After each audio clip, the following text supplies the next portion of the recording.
আজকে সরকারি কর্মচারীদের বেতন আপনারা প্রস্তাব করেছেন নতুন করে 100 পর্যায়ক্রমে 140% বৃদ্ধি করা হবে। 1.25 লক্ষ কোটি টাকা অতিরিক্ত বেতন দেওয়া হবে। এটা যখন কার্যকরী হওয়া শুরু হবে, সঙ্গে সঙ্গে ডিমের হালি হবে 150 টাকা, সাথে সাথে চালের কেজি হবে 120 টাকা, 150 টাকা। এই যে দ্রব্য মূল্যের ঊর্ধ্বগতি হয়ে যাবে, বাজারে আগুন, পণ্য থাকবে, মানুষ কিনতে পারবে না। আন্দোলন করেছো বৈষম্য বিরোধী আন্দোলন, কোটা থাকবে না, কোটা বিরোধী আন্দোলন, তাই না? তখন কোটা ছিল মুক্তিযুদ্ধ কোটা ইত্যাদি ইত্যাদি, ঠিক আছে, কোটা থাকবে না। এখন তোমরা জুলাই কোটা করলা কেন? তাহলে কোটা কিন্তু যায় নাই। বিদ্যমান ব্যবস্থা, চলমান ব্যবস্থা, দুই কারণে মানতে পারি না। 1 নাম্বার কারণ, এটা মানুষের তৈরি, আল্লাহ নয়। 2 নাম্বার কারণ, আপনাদের এটা মানতাম, আমরা দেখেছি ব্রিটিশ চলে গিয়েছে 80 বছর, শান্তি আমরা পাই নাই। তোমরা হচ্ছে জাতির সেই অংশ, যেই অংশটি সচেতন। তোমরা লেখাপড়া করছো, তোমরা শিক্ষা অর্জন করছো, তোমরা বই পড়ছো, তোমরা পত্রিকা পড়ো, তোমরা দুনিয়ার খবর রাখো, তোমরা সারা পৃথিবীর কোথায় কি হচ্ছে এই খবর তোমাদের জানা আছে। তোমরা নিশ্চয়ই দেখতে পাচ্ছ আজকে সমগ্র দুনিয়া এক কঠিন সংকটের মধ্য দিয়ে যাচ্ছে। সমগ্র দুনিয়াকে তুমি একটা পটভূমি হিসেবে যদি তুমি নাও, তাহলে তুমি দেখবে সমগ্র দুনিয়াতে উত্তরে, দক্ষিণে, পূর্বে, পশ্চিমে, উন্নত কি অনুন্নত, প্রতিটা রাষ্ট্রে আজকে অশান্তি, জুলুম, রক্তপাত হচ্ছে। এই মুহূর্তে 40টা রাষ্ট্রে যুদ্ধ হচ্ছে। বিশ্বের অধিকাংশ রাষ্ট্রের সীমানায় সীমানায় আজকে দুই পক্ষ সংঘাতে লিপ্ত। লক্ষ লক্ষ বর্ডার গার্ড, সীমান্ত রক্ষী পাহারা দিচ্ছে যেন সীমান্তে শান্তি রক্ষা হয়, কিন্তু শান্তি নাই। এ হলো সারা বিশ্বের অবস্থা। মানুষের নৈতিক অধঃপতন কোথায় গিয়েছে ওরাই প্রকাশ করছে। যারা পশ্চিমা সভ্যতার অনুগামী, যারা ওদেরকে ভালো মনে করে, তারাই আজকে প্রকাশ করছে, তারাই আজকে প্রচার করছে। গত কয়েকদিন থেকে তোমরা একটা খবর জানো যে অ্যাপস্টেইন ফাইলস যাকে বলা হয়, একটা কুখ্যাত একজন প্রচন্ড অপরাধী, আমেরিকার আদালতে সে অপরাধী, 4 লক্ষ পৃষ্ঠা তার এই অপকর্মের দলিল তারা বের করেছে, আমেরিকায় বের করেছে, আমরা করিনি। এত জঘন্য চরিত্র ওদের। আজকে নৈতিকতা সম্পূর্ণ ধ্বংস হয়ে গিয়েছে, আধ্যাত্মিকতা তো নাই। তো সারা বিশ্বের অবস্থা সেটা বললাম। এবার মুসলমানদের অবস্থা, মুসলমানদের অবস্থা কি সেটা দেখো। আমি, তুমি, আমরা, তোমরা যেই জাতির অন্তর্ভুক্ত, আমরা মুসলমান। এক সময়ে আমাদের যারা ইতিহাস জানো তাদেরকে আমি ইতিহাস সম্পর্কে নতুন করে বলতে হবে না, তোমরা আমাদের ইতিহাস জানতে হবে। যেই জাতি তার ইতিহাস জানে না, সেই জাতিকে নিয়ে সামনে ভবিষ্যতের কোনো পরিকল্পনা করা যায় না। আমাদেরকে আমাদের শিক্ষা ব্যবস্থার ফলে ইতিহাস জানানো হয় নাই, আমাদেরকে ইতিহাস জানতে দেওয়া হয় নাই।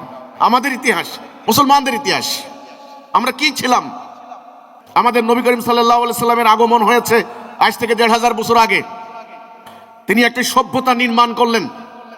সেই সভ্যতার ভিত্তি হচ্ছে কালিমাতুত তাইয়্যিবা লা ইলাহা ইল্লাল্লাহ। এই কথার উপরে আমরা আল্লাহর বিধান ছাড়া কারো বিধান মানি না। এই কথার উপরে একটা সভ্যতা নির্মাণ হয়েছিল, নির্মিত হয়েছিল।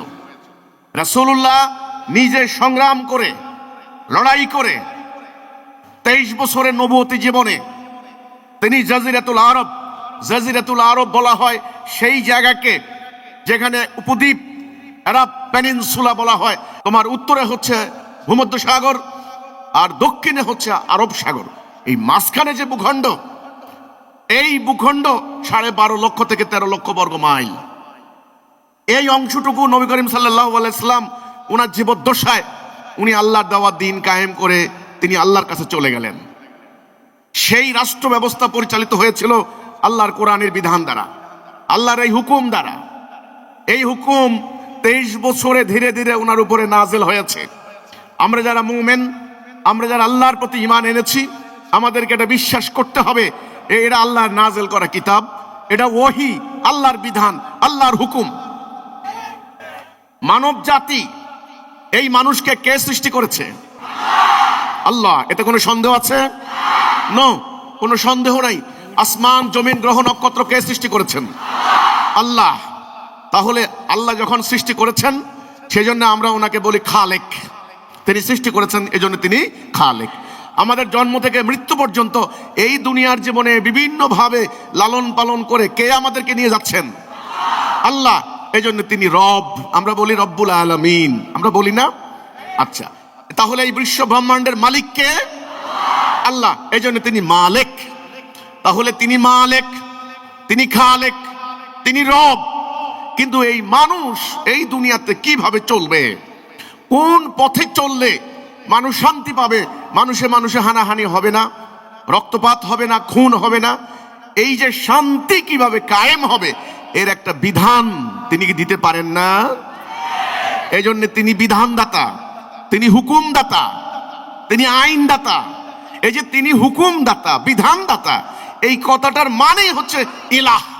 এই জন্য আমাদের কলেমার মধ্যে দাবি লা ইলাহ, নাই কোনো ইলাহ, অর্থাৎ আমি আল্লাহ ছাড়া কারো হুকুম বিধান মানি না।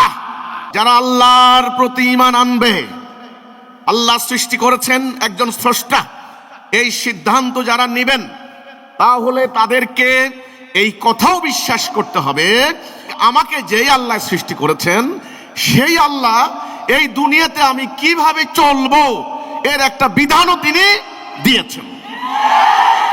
নাকি বিধান দিতে পারেন না?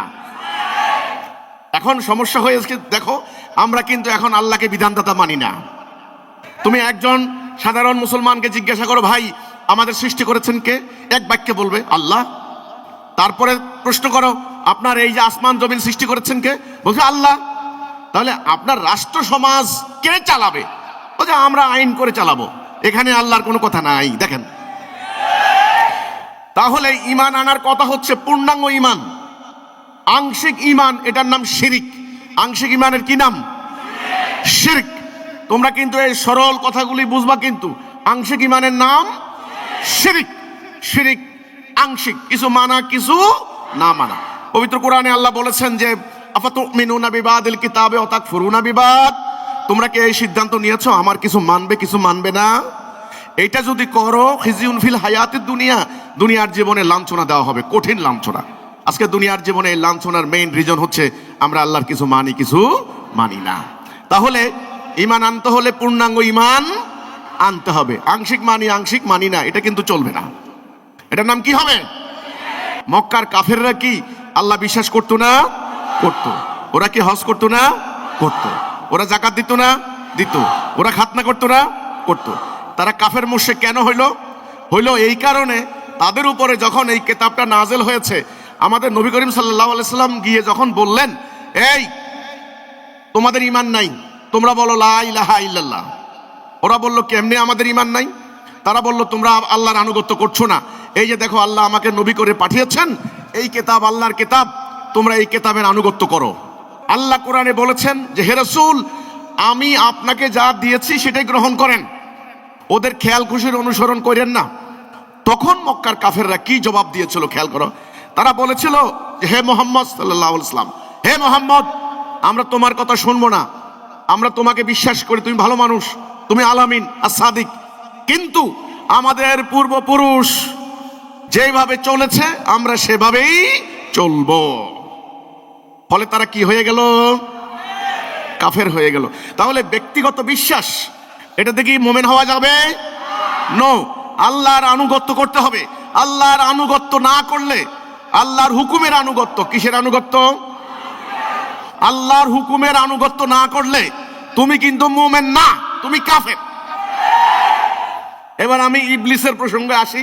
ইবলিসের প্রসঙ্গে না আসলে কিন্তু কথাটা বুঝতে পারবে না। দেখো আল্লাহ যখন আমাদেরকে সৃষ্টি করেছেন তখন আল্লাহ তিনি আমাদেরকে খলিফা হিসেবে সৃষ্টি করেছেন। আমরা এই পৃথিবীতে আল্লাহর খলিফা। আমরা এই পৃথিবীতে কার খলিফা? আল্লাহর খলিফা। খলিফা মানে কি? প্রতিনিধি। খলিফা মানে কি? প্রতিনিধি। তাইলে প্রতিনিধির কাজ কি? খেলাফত করা, প্রতিনিধিত্ব করা। সেটা কি? সেটা কি?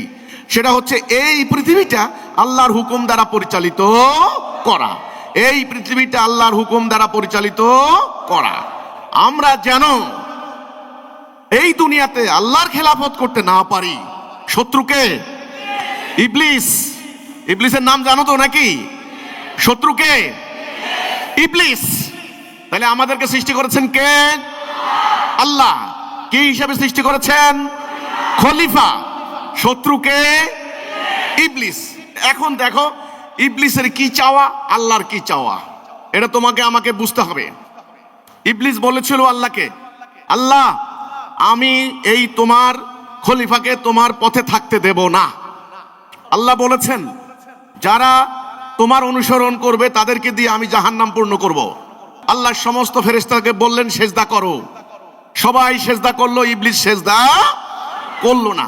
আবা ওয়াস্তাকবারা ওয়া কানা মিনাল কাফিরিন, সে অহংকার করলো, অতঃপর কাফের হয়ে গেল। তোমাদের এখানে প্রচুর মেধাবী স্টুডেন্ট আছো, তোমরা বলো তো ইবলিস আল্লাহর সাথে কথা বলেছে না?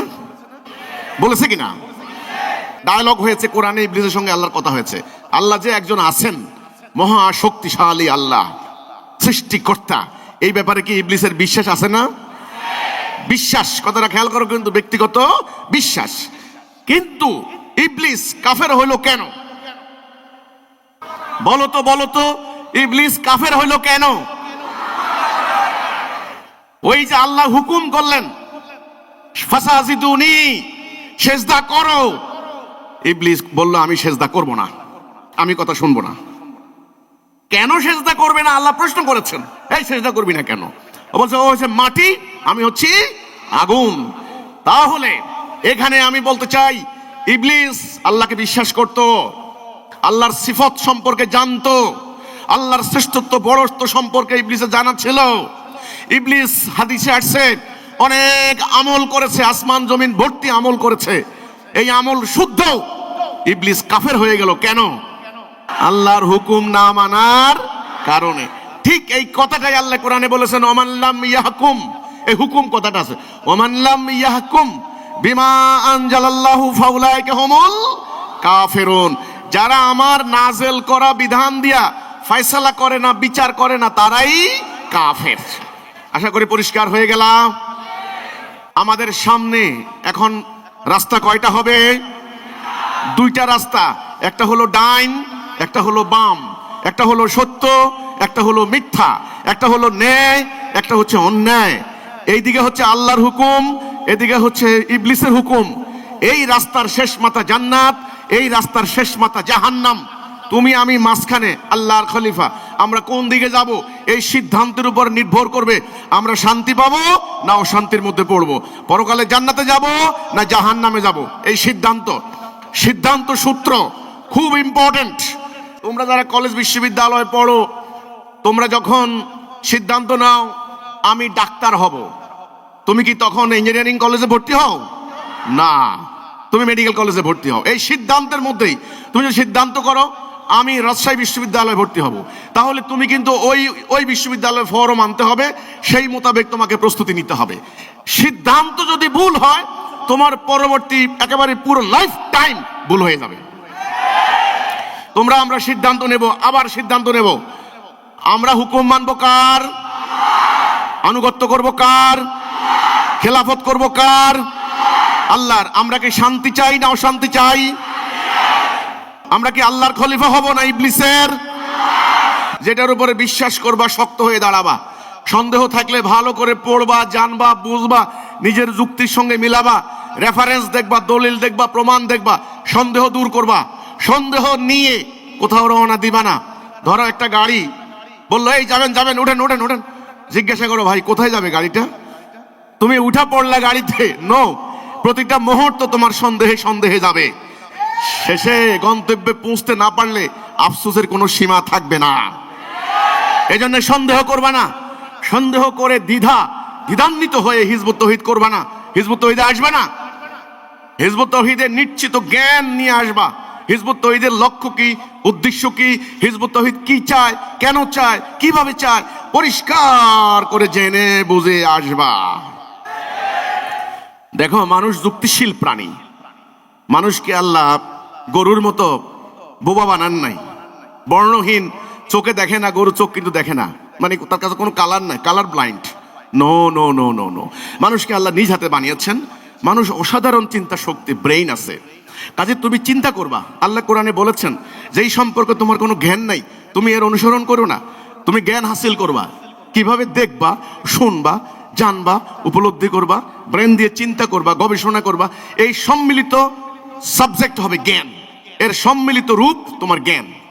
তো জ্ঞান অর্জন ছাড়া তুমি কিন্তু কোনো দিকে পাও দিবা না। তো আমি এখন যে কথাটা বলার চেষ্টা করছি, এখন সিদ্ধান্ত নেব আমরা কি এই দুনিয়াতে শান্তি চাইবো না অশান্তি? আল্লাহ কি চান আর ইবলিস কি চায়? আদম সন্তানের মধ্যে ভাইয়ে ভাইয়ে হানাহানি, মারামারি, খুনাখুনি, অভাব, দারিদ্র, লুণ্ঠন, হত্যাযজ্ঞ ইত্যাদি কায়েম করতে চায় ইবলিস। আর মোমেন কি করবে? শান্তি। মোমেন কি করবে? শান্তি। এই শান্তির নাম কি? ইসলাম। এই জন্য আমাদের দিনের নাম ইন্নাদ-দীন ইনদাল্লাহিল ইসলাম। আল্লাহ আমাদেরকে প্রেসক্রাইব করেছেন ইসলাম। দুনিয়াতে শান্তি না অশান্তি? পরকালে জান্নাতে যাবে না জাহান্নাম যাবে? যদি শান্তি চাও, যদি জান্নাতে যেতে চাও, তাহলে আল্লাহর সাথে একটা অঙ্গীকার করতে হবে। সেই অঙ্গীকার বা চুক্তিনামা, এটার নামই হচ্ছে কালেমাতুত তাইয়্যিবা লা ইলাহা ইল্লাল্লাহ মুহাম্মাদুর রাসূলুল্লাহ। এটা আরবি বাক্য, এর একটা বাংলা মিনিং আছে না, সেটা হচ্ছে আল্লাহ তোমার হুকুম ছাড়া কারো হুকুম বিধান মানি না। সৃষ্টিকর্তা কে? আল্লাহ সৃষ্টি করেছেন, ওকে, এই জন্য তিনি খালেক। এই সমস্ত কিছুর মালিক কে? এই জন্য তিনি মালিক। আমরা বলি না মালিক, মালিকিন নাস। আচ্ছা, আমাদেরকে লালন পালন করে মৃত্যু পর্যন্ত কে নিয়ে যাচ্ছেন? এই জন্য তিনি রব। কিন্তু আমাদের রাষ্ট্র সমাজ কিভাবে চলবে, এর একটা বিধান, নিয়ম, আইন, সেটা কে দিবেন? তো সেটার অর্থ কি হবে? ইলাহ। এই জন্যে এই সিদ্ধান্ত নিতে হবে লা ইলাহা ইল্লাল্লাহ, আল্লাহ তোমার হুকুম ছাড়া কারো হুকুম বিধান মানি না। এটা হলো এই দ্বীনের ভিত্তি, এটা হলো সিদ্ধান্ত সূত্র। আমরা হুকুম মানবো আল্লাহ, বিধান মানবো আল্লাহ। ওকে, নবী করিম সাল্লাল্লাহু আলাইহি সাল্লাম এই মক্কায় এসে এই দাওয়াতটা শুরু করলেন। শুরু কি নামাজ দিয়া হয়েছে? রোজা দিয়া হয়েছে? হজ দিয়া হয়েছে? নো, নামাজ দিয়া হয়নি, রোজা দিয়া হয়নি, হজ দিয়া হয়নি। এগুলো আমল, আমল পরে, আগে ইমান। যার ইমান নাই তার আমলের কোনো মূল্য নাই। তোমাকে আমাকে জান্নাতে নিবে কে? ইমানে। জান্নাতে নিবে কিসে? ইমান। খুব মনোযোগ দিয়ে কথা শুনতে হবে কিন্তু, ইমান।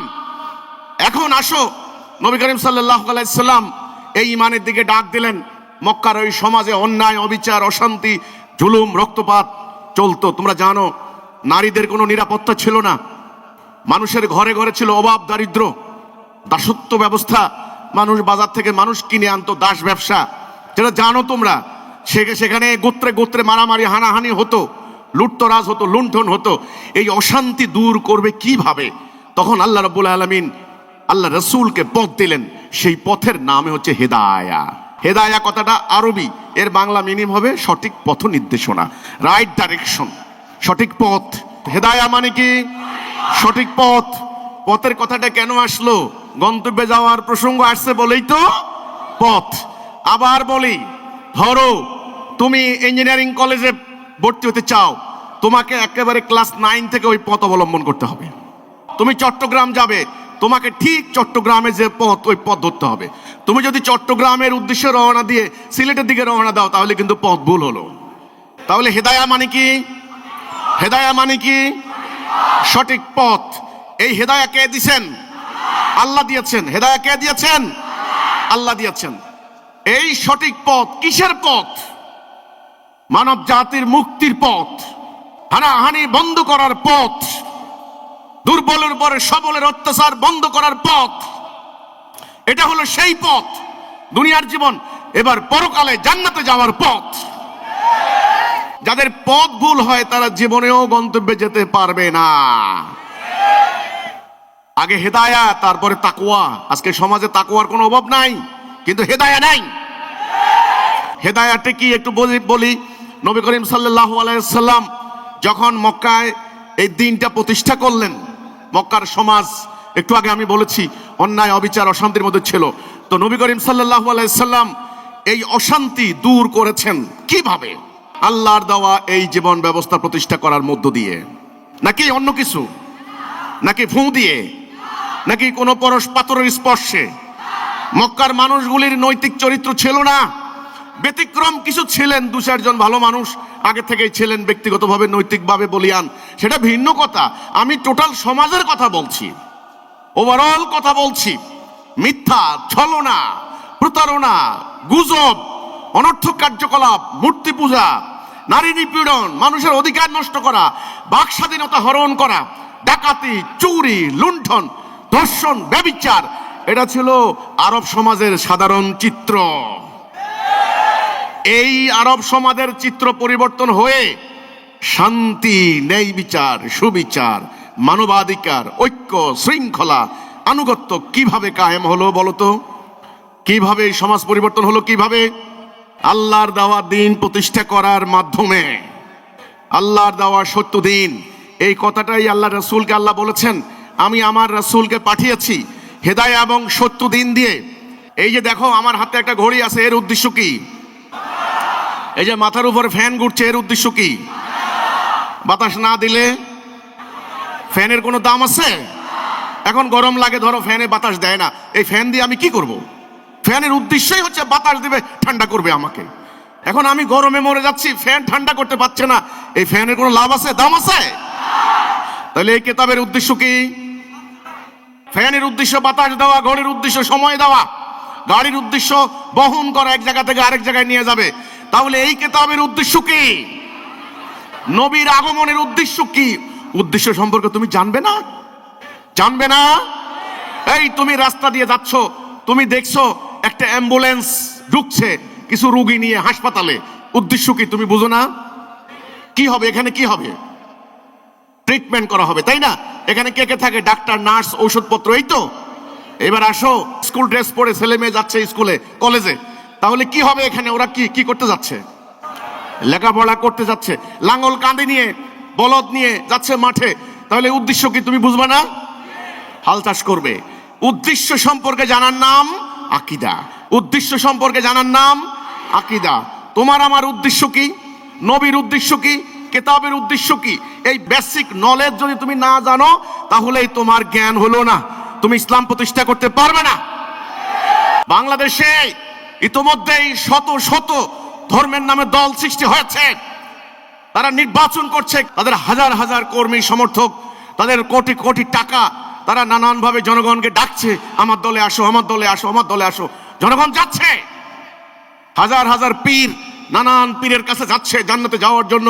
কিন্তু হিজবুত তাওহীদ কি, হিজবুত তাওহীদের বক্তব্য কি, এটা যদি তুমি ভালো করে না বুঝো, তুমি বেশি দিন আমাদের সাথে চলতে পারবে না। 15 দিন পরে পবিত্র রমজান শুরু হয়ে যাবে, মাহে রমজান। মানুষ রোজা রাখবে, শবে বরাতে সারা রাত ওয়াজ করেছে, মাহফিল করেছে, তাসবিহ তাহলিল করেছে, এগুলি আমল করে নাই। কিন্তু আমলের আগে কি দরকার ছিল? ঈমান। সেই ঈমান কি? আল্লাহর হুকুম ছাড়া আমি কারো হুকুম মানি না। এটা কি আছে এখন? রাষ্ট্র কার হুকুমে চলে? মানুষের হুকুমে, ব্রিটিশের হুকুমে। এজন্য ঈমান নাই। তাহলে উদ্দেশ্য সম্পর্কে জানার নাম আকীদা। তোমার জীবনের উদ্দেশ্য কি? আল্লাহর খেলাফত করা, আল্লাহর খলিফা।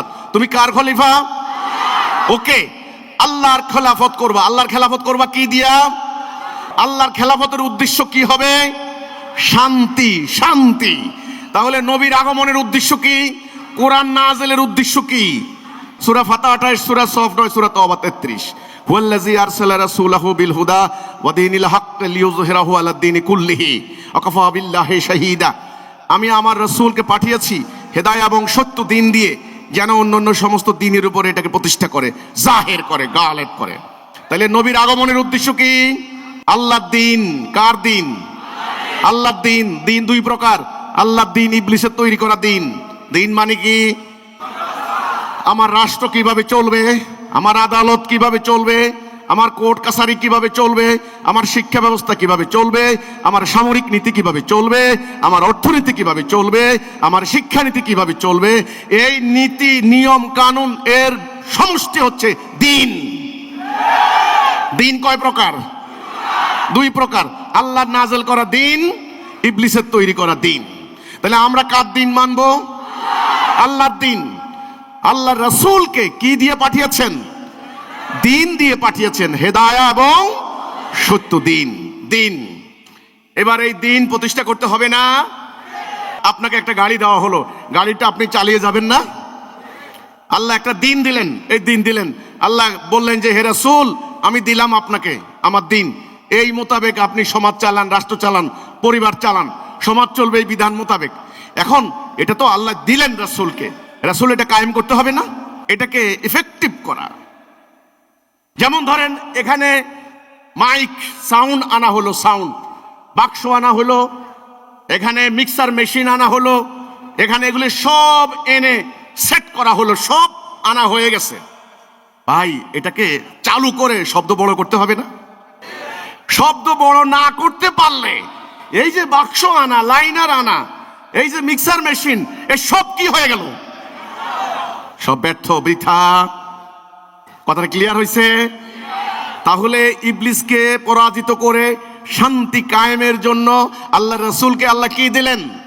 দিন, হেদায়েত এবং সত্য দিন। কি দিলেন? সত্য দিন। দিন আবার বলি, দিন কয় প্রকার? একটা আল্লাহর, একটা মানুষের, ইবলিসের। এখন আমরা কোনটা মানবো? আল্লাহটা। কেন মানবো? আল্লাহর দিন ছাড়া শান্তি আসবে না, এটা প্রমাণিত। আচ্ছা, তো নবী করিম সাল্লাল্লাহু আলাইহি ওয়াসাল্লাম কি করলেন? এই দিনটা প্রতিষ্ঠা করলেন। কোথায় প্রতিষ্ঠা করলেন? আরবে, আরবে, জাজিরাতুল আরবে প্রতিষ্ঠা করার পরে ফলটা কি হলো? ন্যায় বিচার, সুবিচার, ভ্রাতৃত্ব, দলে দলে মারামারি বন্ধ হয়ে একটা জাতি হয়ে গেল, উম্মতে মুহাম্মাদি। এবার যখন রাসূল চলে গেলেন, এই শিক্ষা ধারণ করে রাসূলের সাহাবীরা পরবর্তীতে অর্ধ দুনিয়াতে আল্লাহর দেওয়া এই সত্য দিন প্রতিষ্ঠা করলেন। কথা ছিল আজ পর্যন্ত আমরা আল্লাহর দেওয়া দিন মানব, কথা ছিল এটা। কিন্তু এখন কিভাবে? আমরা ছিলাম কয় জাতি? আল্লাহ কয়জন? একজন নাকি দুইজন? আল্লাহ এক। শেষ রাসূল আখেরি নবী কয়জন? কাবা কয়টা? কোরআন কয়টা? একটা। তাহলে পুরো মুসলমান জাতি হবে কয়টা? এক জাতি। পুরো মুসলমান হুকুম মানবে কার? আল্লাহর। সেখানে আজকের এই জাতি 2026 সালের জানুয়ারি মাসে আমি দাঁড়িয়ে যেটা বলতে চাই, এক আল্লাহ, এক রাসূল, এক কিতাবের অনুসারী, এক কাবার দিকে মুখ করে নামাজ পড়া এই জাতি হাজার হাজার টুকরায় ভাগ হলো কিভাবে? এটা কি একদিনে হয়েছে? এটা কি একদিনে হয়েছে? একদিনে হয় নাই। সেরা জাতি পরাজিত হলো কি করে? 57টা ভৌগোলিক রাষ্ট্রে তোমরা 240 কোটি মুসলমান, তোমাদের 31% পপুলেশন সারা সমস্ত দুনিয়ার, তোমরা প্রায় 3 কোটি, 3,22 লাখ বর্গ মাইল তোমাদের, 60-70% তেল সম্পদ তোমাদের। সেই তোমাদের মুসলমান জাতি টুকরা টুকরা হইলো কেমনে? লক্ষ লক্ষ পীর, এক এক পীরের এক এক তরিকা, মানুষগুলি বিভিন্ন পীরের তরিকায় গিয়ে টুকরা টুকরা হয়ে গিয়েছে। হাজার হাজার ধর্মীয় দল বাংলাদেশে আছে 100-র উপরে। পাকিস্তানে যান, ভারতে যান, সিরিয়া যান, ইরাকে যান, মালয়েশিয়া যান, সারা দুনিয়াতে 57টা মুসলিম রাষ্ট্রে শত শত ধর্মীয় সংগঠন, বিভিন্ন মাযহাবে, ফিরকায় আমরা টুকরা টুকরা হয়ে গিয়েছি। টুকরা টুকরা হইলে কি হয় তোমরা বলো তো? এক বাবা 10 সন্তান, 10 ভাই যদি নিজেরা মারামারি করে তাহলে কি হবে? গ্রামের সবাই মার খাবে। আর যদি ওই 10 সন্তান ঐক্যবদ্ধ হয়ে বাবার কথা শুনে, গ্রামের মধ্যে তারা থাকবে মাতাব্বর। সোজা কথা। আজকে মুসলমানদের পরাজয়ের কারণ কি তোমরা বলো? ঐক্য নাই, শৃঙ্খলা নাই, আনুগত্য নাই। ঐক্য আছে? আল্লাহ রাসূল একটা জাতি তৈরি করে দিয়ে আল্লাহর কাছে চলে গেলেন, দায়িত্ব দিয়ে গেলেন, সমগ্র দুনিয়াময় আল্লাহ দেওয়া এই বিধানটা তোমরা কায়েম করবা। নবী আর আসবে না, রাসূল আর আসবে না। মানে নবী করিম সাল্লাল্লাহু আলাইহি সাল্লাম তিনি বললেন খাতামান নবীন, আমার পরে আর নবী আসবে না, রাসূল আর আসবে না। যেই বিধান দিয়েছি এটা হলো শেষ বিধান, আর বিধান আসবে না। পুরো মানব জাতি, উত্তরে দক্ষিণে পূর্বে পশ্চিমের, আমেরিকার, চাইনিজ, রাশিয়ান, আরব, ইন্ডিয়ান, আফ্রিকান, সাউথ আমেরিকান, এই সমগ্র মানব জাতি আল্লাহর হুকুম মানবে, কারণ মানব জাতি এক জাতি। কয় জাতি? One nation. বাবা মা কয়জন? এক পরিবার। সবাই আল্লাহর পক্ষ থেকে এসেছে, আল্লাহর কাছে আবার চলে যাবে। কাজে আল্লাহর আনুগত্য করতে হবে শান্তি পেতে হলে। এই শান্তি কায়েমের জন্য আল্লাহর দিনটাকে কায়েম করতে হবে। দিন কায়েম ছাড়া শান্তি আসবে না। এটাই আল্লাহ কোরআনে বলেছে, না নাকিমুদ্দিন, দিন কায়েম করো। এখন দিন কায়েম করতে গেলে এমনি এমনি হয়ে যাবে? এই ভাই আল্লাহ দিন কায়েম করেন। ওই যারা সংসদ সদস্য ওদেরকে যাইয়া বলেন, এই ভাই এমপি সাহেব আল্লাহ দিন কায়েম করেন, করবে?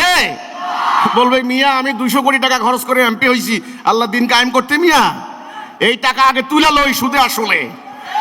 হবে না, এমনি এমনি হবে না। আল্লাহ দিন কায়েম করতে হলে ঐক্যবদ্ধ হয়ে সংগ্রাম করতে হবে। এই সংগ্রামের নাম কি? জিহাদ। 600 আয়াত আছে জিহাদের। রাসূল সারা জীবন জিহাদ করেছেন। জিহাদ তোমার আমার জন্য পবিত্র আমল। আজকে নির্বাচন হচ্ছে জিহাদ, আত্মার বিরুদ্ধে জিহাদ, কলমের জিহাদ, আর একটা ইন্ডিয়া বাইর করছে লাভ জিহাদ। এই জিহাদের নামে এই ধরনের ভুল ব্যাখ্যা দিয়ে পবিত্র আমলকে কলুষিত করা হয়েছে। জিহাদ হচ্ছে ফি সাবিলিল্লাহ, আল্লাহ দিন প্রতিষ্ঠার সংগ্রাম। এই জিহাদের দুনিয়াবি কোনো উদ্দেশ্য থাকতে পারবে না।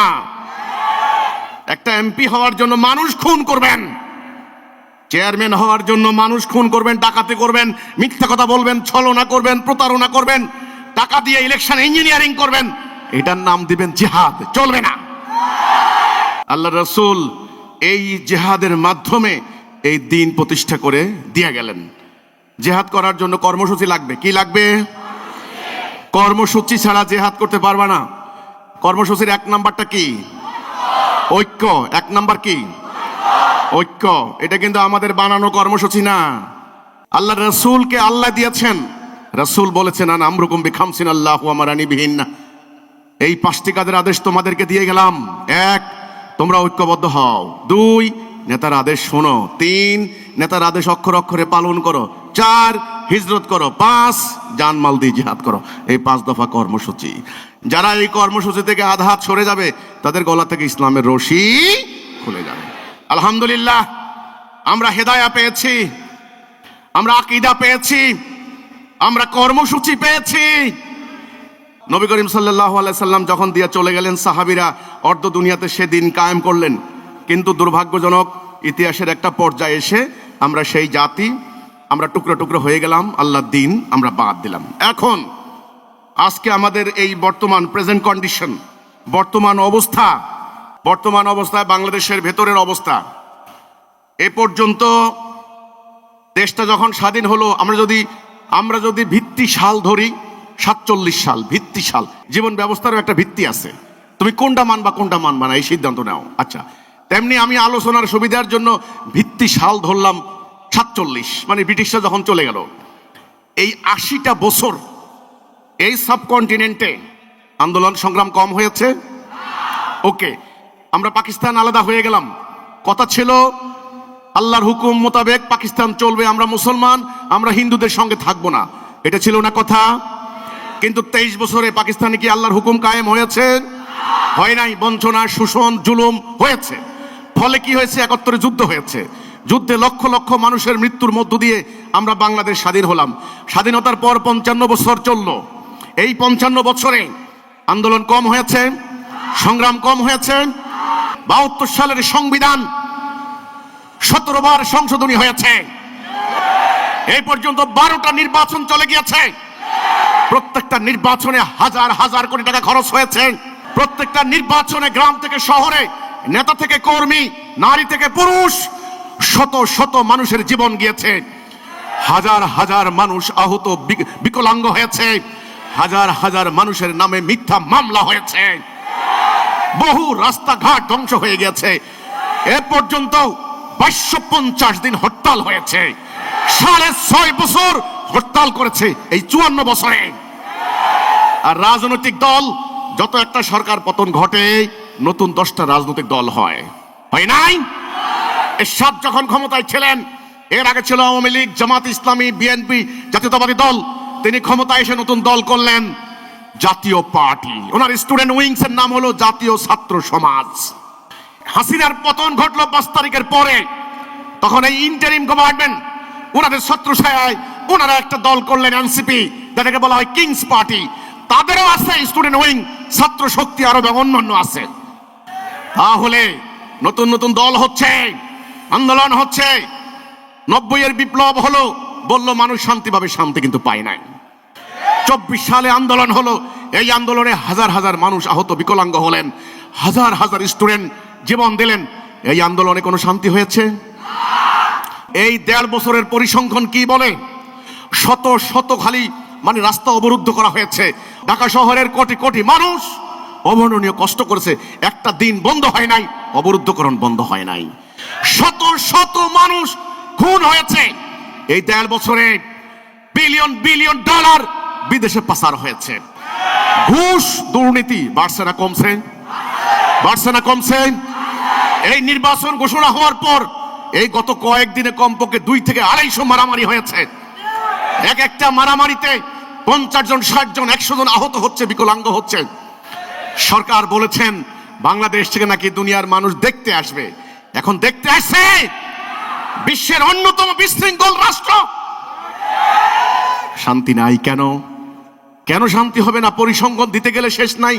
ডাকাতি, চুরি, ঢাকা রাজধানীতে আতঙ্কে মানুষ চলতে পারে না।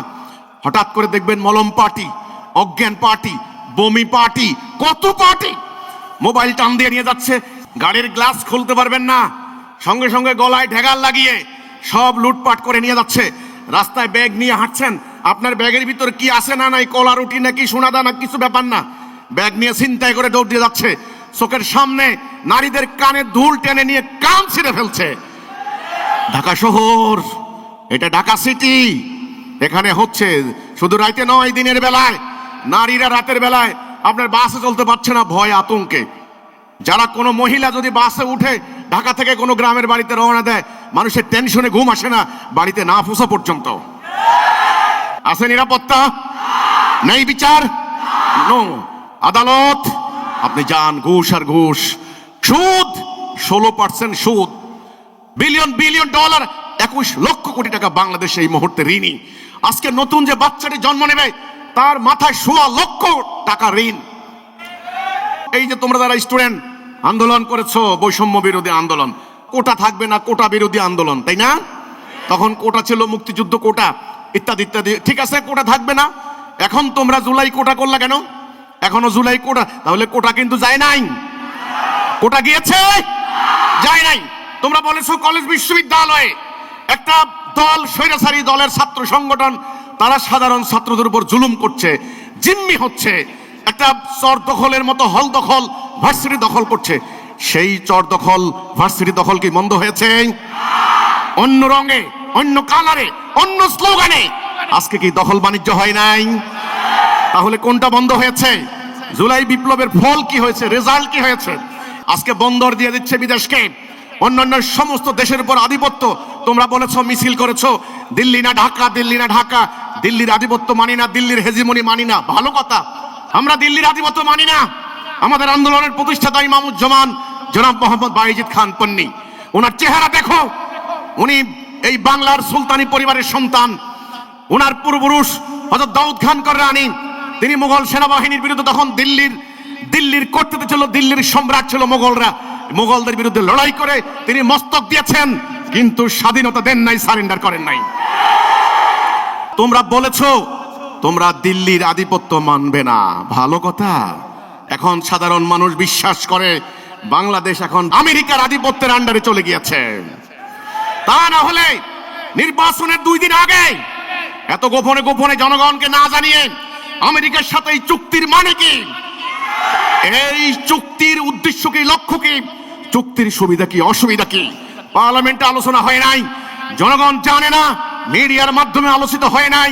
আপনারা বলেন টেকনিক্যাল কারণে জানানো হবে না। তাহলে নির্বাচিত সরকারের আন্ডারে করুক, নির্বাচনের এই ঢামাডোলে সবাই যখন ব্যস্ত, আমেরিকা তাদের চুক্তি নিয়ে ব্যস্ত। তাহলে দিল্লির আধিপত্য থেকে আমরা মুক্ত হয়ে আমরা কার আন্ডারে চলে গেলাম? আমেরিকা সাম্রাজ্যবাদের আন্ডারে চলে যাচ্ছি। আমার দেশের মানুষের আশঙ্কা আমার দেশের মানুষের ভয়, আমার দেশের মানুষের ভীতি, আতঙ্ক। আপনি বলতে পারেন তোমরা খামোখা ভয় করছো না, আমরা খামোখা ভয় করি না। কিছু কিছু প্রাণী আছে তাদের ডাক শুনলে এমনি হৃদয়ে ভয় লাগে। আপনাদের কথাবার্তা শুনলে, আপনাদের আচরণ দেখলে, আপনাদের আমল দেখলে, আখলাক দেখলে আমরা আতঙ্কিত, ভীত, সন্ত্রস্ত।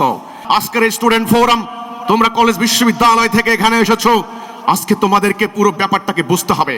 আমি যেটা বলেছি জুলাই বিপ্লব আমি বলি নাই, যারা বিপ্লব তোমরা করেছো তোমরাই বলেছো আমাদের বিপ্লব হাইজ্যাক হয়ে গিয়েছে। বিপ্লবীরা তোমরা বিপ্লব করেছো, তোমরা বলেছো নতুন বন্দোবস্ত হবে। আমরা তোমাদের ডাকে সাড়া দিয়েছি, রাস্তায় রাস্তায় সাধারণ মানুষ তোমাদেরকে খাবার দিয়েছে, পানি দিয়েছে।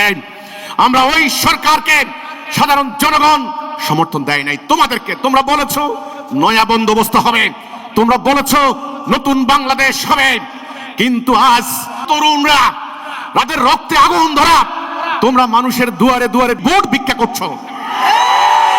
তোমরা কি জানো নাই এই নির্বাচন ব্যবস্থা ব্রিটিশরা আমাদেরকে দিয়ে গেছে? ব্রিটিশরা 300 বছর এই ইলেকশন সিস্টেম তারা ফলো করে নাই।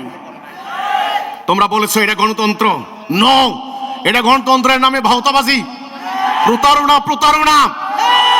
তোমরা বলেছো গণতন্ত্র মানে হচ্ছে participatory election, fair and free, জনগণের মানবাধিকার, জনগণের ভোটাধিকার, জনগণের শাসন, এটার নাম রিপাবলিক।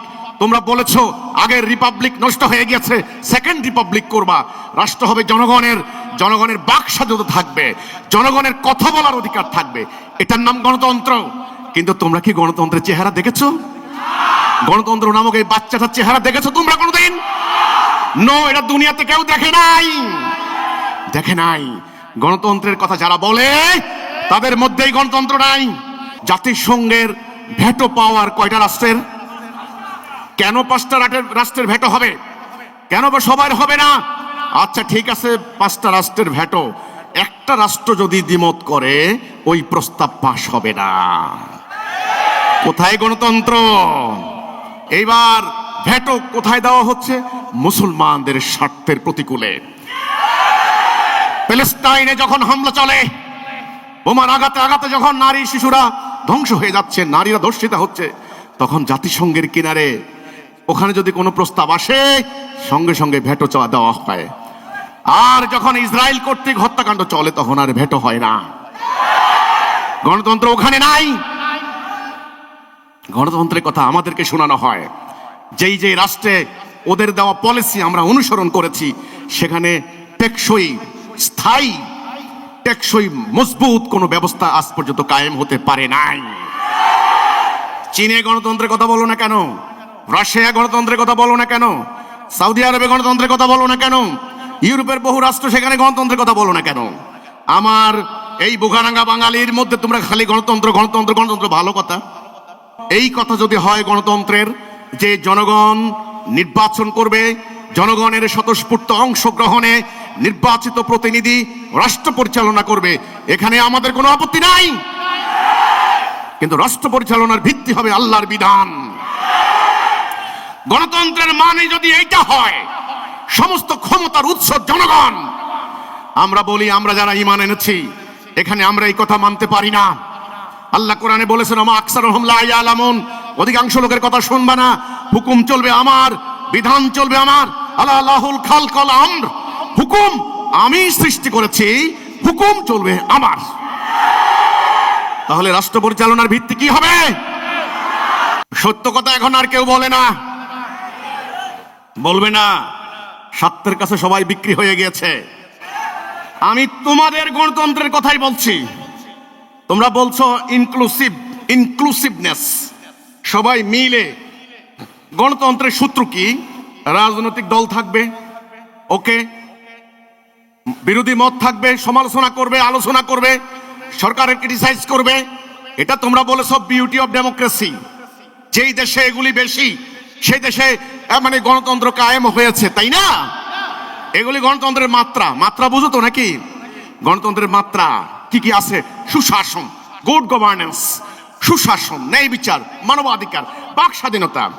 লিঙ্গ বৈষম্য থাকবে না, নারী পুরুষ ভেদাভেদ কোনো বৈষম্য থাকবে না, ধর্ম বর্ণ বৈষম্য থাকবে না। এটার নাম তোমরা বলেছো বিউটি অফ ডেমোক্রেসি। নির্বাচন আসলে নির্বাচিত প্রতিনিধি রাষ্ট্র পরিচালনা করবে।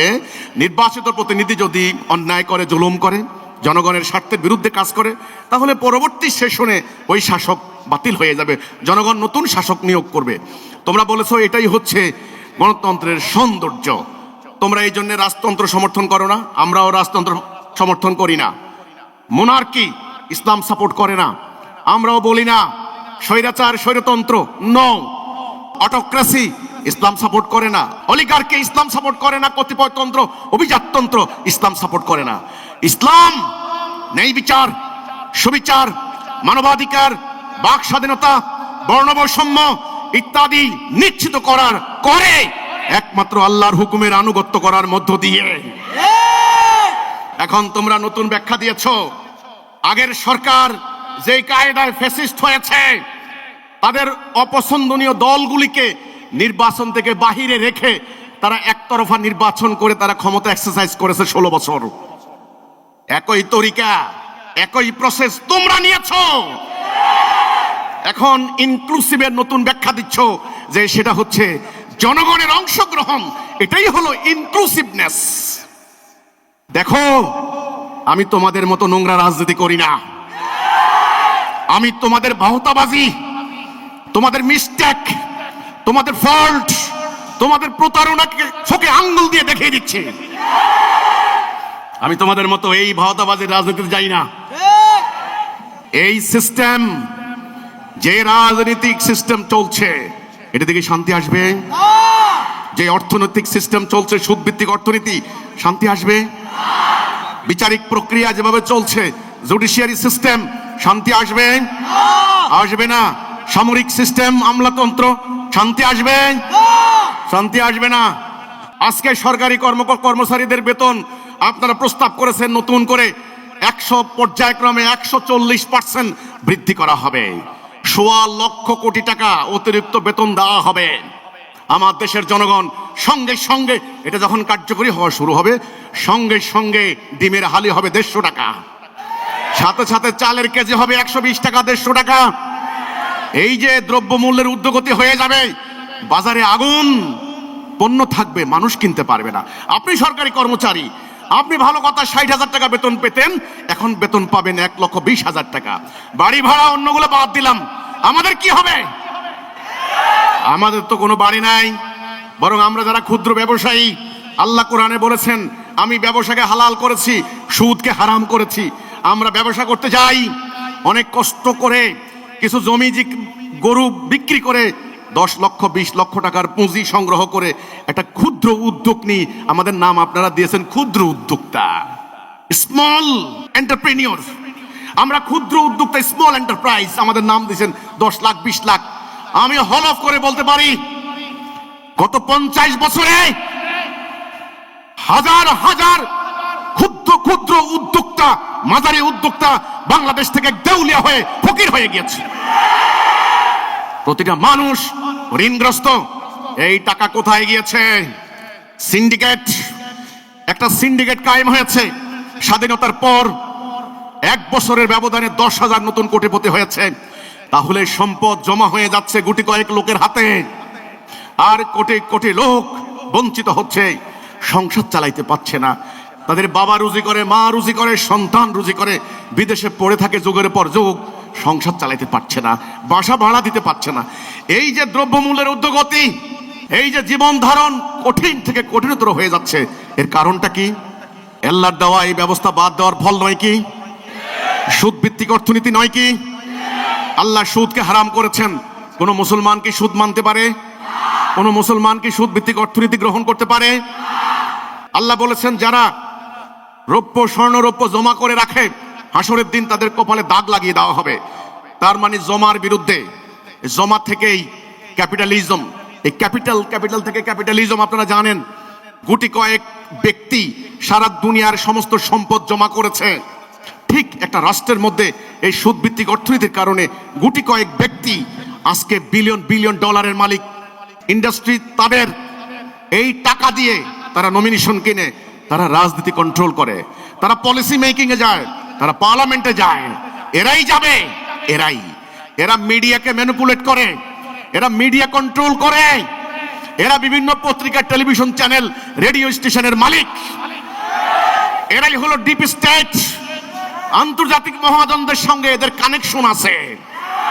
এদের সন্তানরা এদেশে লেখাপড়া করে না, এদের সন্তানরা এদেশের পানি খায় না, এদের সন্তানরা এদেশের খাবার খায় না, এদেশে থাকে না। বিমানবন্দরে নেমে বলে পাপা পাপা পাপা, ডাটি কান্ট্রি, এই কথা বলে। আমরা নোংরা, এখানে বিশৃঙ্খলা, এখানে হানাহানি, এখানে খুনাখুনি, এখানে ছিনতাই, চুরি, ডাকাতি, এখানে সমানে। এদের সন্তান অস্ট্রেলিয়া সেটেল, কানাডায় সেটেল, এদের সন্তান লন্ডনে বাড়ি করে বসে আছে, সুইজারল্যান্ডে ব্যাংকে জমা করেছে তারা। এই শ্রেণীটি পুঁজিবাদী শ্রেণী, ক্যাপিটালিজম। এই ক্যাপিটালিজম যদি ভাঙতে না পারো, সম্পদ জনগণের কাছে যাবে না, সম্পদের মালিক জনগণ হবে না, জনগণ ঋণগ্রস্ত হবে, জনগণ দিনকে দিন অভাবগ্রস্ত হবে, জনগণের সংসার চালানোর জন্য আরো ঘুষ খাবে, জনগণ আরো ডাকাতি করতে যাবে, জনগণ চিকিৎসা পাবে না, কারণ চিকিৎসা হয়ে গিয়েছে ব্যয়বহুল। একটা রোগীর কত প্রকারের টেস্ট করতে 20-30 হাজার টাকা লাগে। আমি কম করে বলেছি, এই টাকা দেওয়ার মতো জনগণের সাধ্য নাই। প্রতি বছর লক্ষ লক্ষ মানুষ দরিদ্র হচ্ছে চিকিৎসা ব্যয় মেটাতে গিয়ে। পত্রিকার প্রতিবেদন, চিকিৎসার খরচ চালাইতে পারছে না ভদ্রলোক, ভদ্র মহিলা চাকরি করতেন, রাতের অন্ধকারে সমস্ত মান সম্মান ইজ্জত জলাঞ্জলি দিয়ে রাস্তায় দাঁড়িয়ে দাঁড়িয়ে ভিক্ষা করছে। একজন পথচারী, তার দেখে সন্দেহ হয়েছে, এই মানুষটা তো ভিক্ষুকের মতো লাগে না। জিজ্ঞাসা বলছে, চাচা চাচি আপনারা কি ভিক্ষা করেন? কেন ভিক্ষা করেন? আপনারা কারা? এই কথা বলার সাথে সাথে তারা কান্না শুরু করে দিল। বলছে, আমরা চিকিৎসার ব্যয় মেটাতে পারছি না, এই জন্য আমরা রাস্তায় দাঁড়িয়ে দাঁড়িয়ে ভিক্ষা করছি, ঔষধের খরচ কেউ দিচ্ছে না আমাদেরকে। এই হচ্ছে তোমাদের অবস্থা।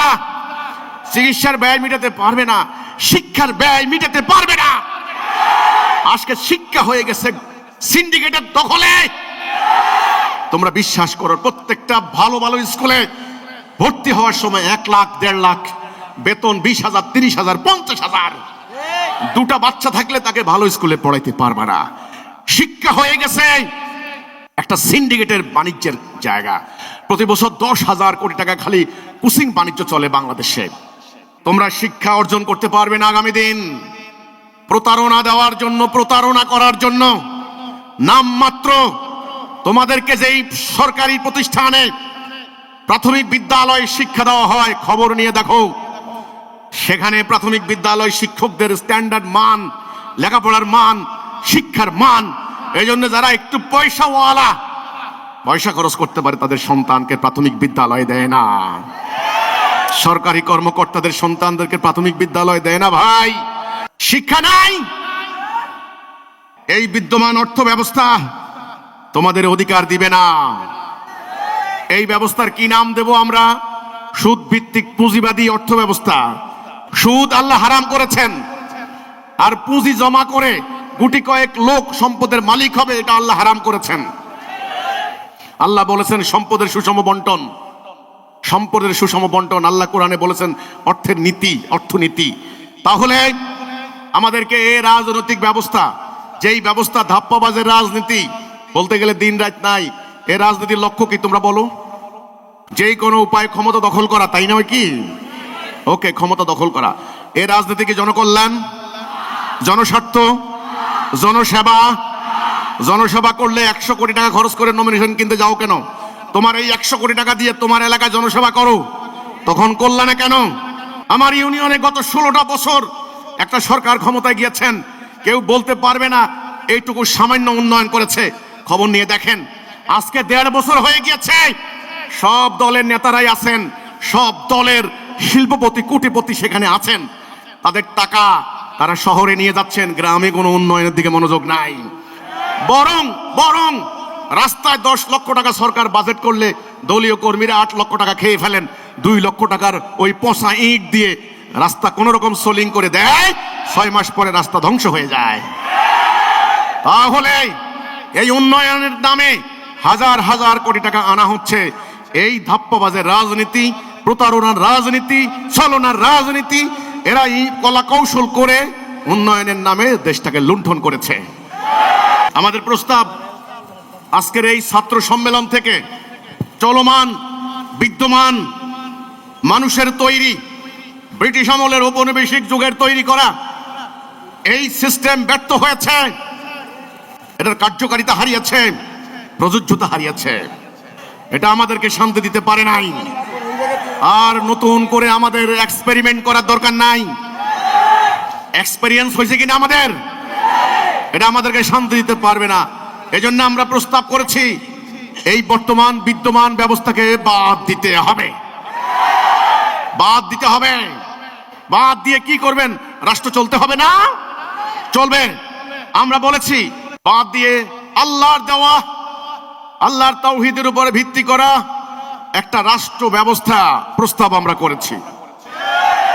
আমরা বলেছি তাওহীদ ভিত্তিক আধুনিক রাষ্ট্র ব্যবস্থা, এই রূপরেখাটা আমরা দিয়েছি। আমরা বলেছি তো বর্তমান বিদ্যমান মানুষের তৈরি এই ব্যবস্থা বাদ দিতে হবে। দুটি কারণে বাদ দিতে হবে। নাম্বার ওয়ান, এটা আমাদের ইমানের সঙ্গে সাংঘর্ষিক। আমরা যারা ইমান এনেছি, আমরা বিশ্বাস করেছি আল্লাহ আমাকে সৃষ্টি করেছেন, আল্লাহ আমাকে যেমন বাঁচিয়ে রেখেছেন, হায়াত দিয়েছেন, অক্সিজেন দিয়েছেন, নানানভাবে আল্লাহ আমাকে বাঁচিয়ে রেখেছেন, ঠিক তেমনি আমার এই জীবন কিভাবে চলবে সেটারও একটা বিধি বিধান তিনি দিয়েছেন, আল্লাহর দেওয়া বিধান। এই আল্লাহর দেওয়া বিধানের নামই হচ্ছে দিন, আল্লাহর দিন, দিনুল হক।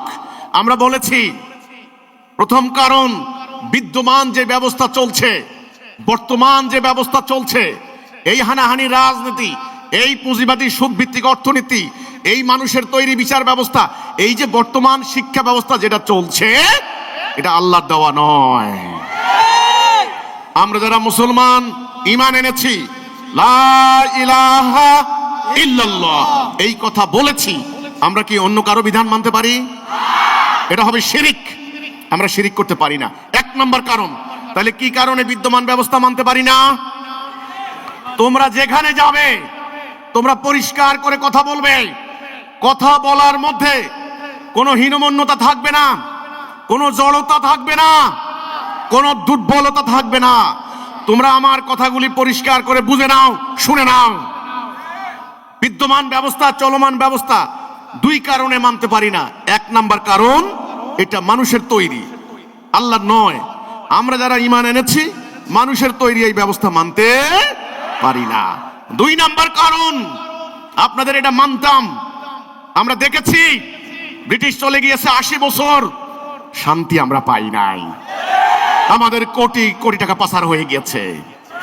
আগে ছিল এক হালি ডিম খাইতাম 1 টাকা, এক হালি ডিম এখন 70 টাকা। আগে আমার জাতির মধ্যে এত হানাহানি, এত মারামারি খুনাখুনি ছিল না। ঘরে ঘরে মারামারি, পাড়ায় পাড়ায় খুনাখুনি, অশান্তির এত আগুন ছিল না। অফিসে আদালতে নির্লজ্জের মতো এখন ঘুষের কন্ট্রাক্ট চলে, এত নির্লজ্জতা ছিল না। হয়েছে। তার মানে যত একদিন যাবে এই সিস্টেম আরো অশান্তির মধ্যে নিক্ষেপ করবে। তাহলে দুই কারণে। এক নাম্বার কারণ, এটা আল্লাহ নয়। দুই নাম্বার কারণ, বিদ্যমান ব্যবস্থা শান্তি দিতে পারে নাই। এই দুটি কারণে আমরা প্রস্তাব করছি আল্লাহর দেওয়া জীবন ব্যবস্থা দিয়ে আমাদের রাষ্ট্র, আইন, আদালত, কোর্ট কাছারি, অর্থনীতি, সামরিক নীতি, পররাষ্ট্রনীতি, আমদানি রপ্তানি নীতি সবকিছু চলবে। এটা আমাদের প্রস্তাব। আমরা এই প্রস্তাব দিয়ে সারা বাংলাদেশে আমরা প্রেস ক্লাবের গণমাধ্যম কর্মীদের সামনে আমরা তুলে ধরেছি। আমরা Dhaka press club, Chittagong press club, Barisal press club, Rangpur, Rajshahi সমস্ত প্রেস ক্লাবে আমরা গণমাধ্যম কর্মীদের সামনে আমরা সেটা তুলে ধরেছি।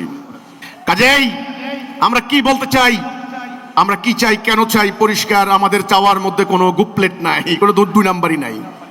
আমাদের চাওয়ার মধ্যে আমরা জনগণের সামনে গিয়ে এক কথা, সাংবাদিকদের সামনে যাইয়া এক কথা, জাতিসংঘ প্রতিনিধির সামনে আরেক কথা, ইউরোপীয় ইউনিয়ন, আমেরিকার সাংবাদিকদের সামনে আরেক কথা, তাই নাকি? জনগণের সামনে বললাম কি, আমরা আল্লাহর বিধান চাই, শরিয়া কায়েম করব। এবার দেশের আপনার হলো গণমাধ্যমের সামনে বললাম কি, আমরা কল্যাণ রাষ্ট্র চাইব, কল্যাণ রাষ্ট্র চাই, ইনসাফ কায়েম করব।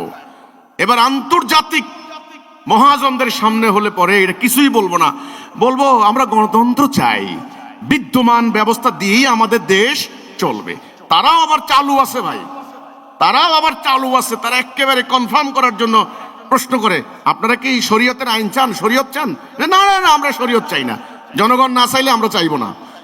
এইবারে জনগণের সামনে কি বলে দেখেন, জনগণের সামনে বলে, আরে ভাই একদিনে কি হয় নাকি, আস্তে আস্তে আস্তে আস্তে হবে। ক্ষমতায় আমরা যাইয়া লই, ক্ষমতায় যাইয়া লই নাও। আমি মোহতারাম ওই সমস্ত ধর্মীয় সংগঠনের দায়িত্বশীলদেরকে বলতে চাই, দয়া করে স্বনির্বন্ধ অনুরোধ, আল্লাহর সাথে রাজনীতি করেন না। লেখাপড়া জানে না সাধারণ সরল প্রাণ ধর্মপ্রাণ মানুষের সাথে রাজনীতি করেন, কিছু রাজনৈতিক ফায়দা পাবেন। দোহাই লাগে আপনাদের, আল্লাহর সাথে রাজনীতি করেন না। আল্লাহ এমন জায়গায় ধরা দিয়ে দিবে কল্পনাও করতে পারবেন না। জনগণের সামনে পরিষ্কার করুন, ইসলাম 2 নম্বরই রাস্তা পছন্দ করে না। আল্লাহ হক, সত্য, নবী হক, কোরআন হক। আল্লাহ রাসূল কখনো প্রতারণা, ছলনা 2 নম্বরই রাস্তায় যান নাই। আপনি কি চান জনগণের সামনে পরিষ্কার করে, আমরা এটা চাই। জনগণ না চাইলে না চাইবে, আপনি আল্লাহর কাছে সাফ থাকবেন। আমি ছোট্ট উদাহরণ দেব, স্টুডেন্টরা আন্দোলন করেছে, বৈষম্য বিরোধী আন্দোলন, কোটা বিরোধী আন্দোলন। ওকে, গত সরকার অহংকারে অন্ধ হয়ে স্টুডেন্টদের দাবি দেওয়ার পাত্তা দেয় নাই, তারা দমন নিপীড়ন চালিয়েছে। আচ্ছা, দমন নিপীড়ন চালাতে চালাতে স্টুডেন্টরা মারা গিয়েছে, গার্ডিয়ানরা রাস্তায় নেমে এসেছে, মিডিয়া স্টুডেন্টদের পক্ষে গিয়েছে, আইন শৃঙ্খলা বাহিনী, সেনাবাহিনী জনগণের উপর গুলি চালাতে অস্বীকার করেছে। পরিণতি গণ অভ্যুত্থান হয়েছে, গণ আন্দোলন হয়েছে, গণ সংগ্রাম হয়েছে, সরকার পালিয়ে গেছে। আপনারা কি করলেন? এর ভিতরে ঢুকে পড়ে আপনারা যা খুশি তা করলেন। আপনারা বললেন কি ইসলাম কায়েমের রাস্তা খুলে গিয়েছে, এই কথাটা বললেন। কেন? কেন? ইসলামের আদর্শ কি এত দুর্বল? আল্লাহ কি এত দুর্বল? ধর্মকে কেন, ইসলামকে কেন আপনারা অসহায় করছেন? ইসলামকে কেন আপনারা প্রতারণার বস্তুতে পরিণত করছেন? ইসলামকে কেন আপনারা সন্দেহের জায়গায় নিয়ে যাচ্ছেন? পরিষ্কার করে বলতে হবে কি চান। হিজবুত তাওহীদ মাঠে ময়দানে কৃষক শ্রমিক জনতার কাছে যে কথা বলে, স্টুডেন্টদের সামনে যে কথা বলবে, সাংবাদিকদের সামনে সে কথা বলবে, এবং আন্তর্জাতিক মহাজনদের সামনে সেই কথা বলবে। একই কথা হাসরের দিন বলা হবে। মুমিনদের কথা হবে দুনিয়া আখেরাতে, একই রকম কথা। আমাদের কথা কোনো 2 রকম না। তাহলে আমরা 1 নম্বরে আমরা কি চাই? আল্লাহর দিন। আমাদের 1 নাম্বার হবে আমরা আল্লাহর দিন প্রতিষ্ঠা চাই। আল্লাহর দিন, দিনুল হক, যেই দিনটা রাসূল কায়েম করে শান্তি প্রতিষ্ঠা করেছিলেন, সেই দিন আমরা চাই। তাহলে আমরা কি চাই? আল্লাহর দিন চাই। কেন চাই? শান্তি, ন্যায় বিচার, সুবিচার। এটা খালি আমাদের চাওয়া না জনগণের চাওয়া? এটা কি আমাদের আকাঙ্ক্ষা না জন আকাঙ্ক্ষা? এটা গণতান্ত্রিকদের ভাষা, গণ আকাঙ্ক্ষা। তাই আমি চাই, জনগণ চায়, আমি চাই, তুমি চাও। কি চাই? শান্তি। আল্লাহ কি চান?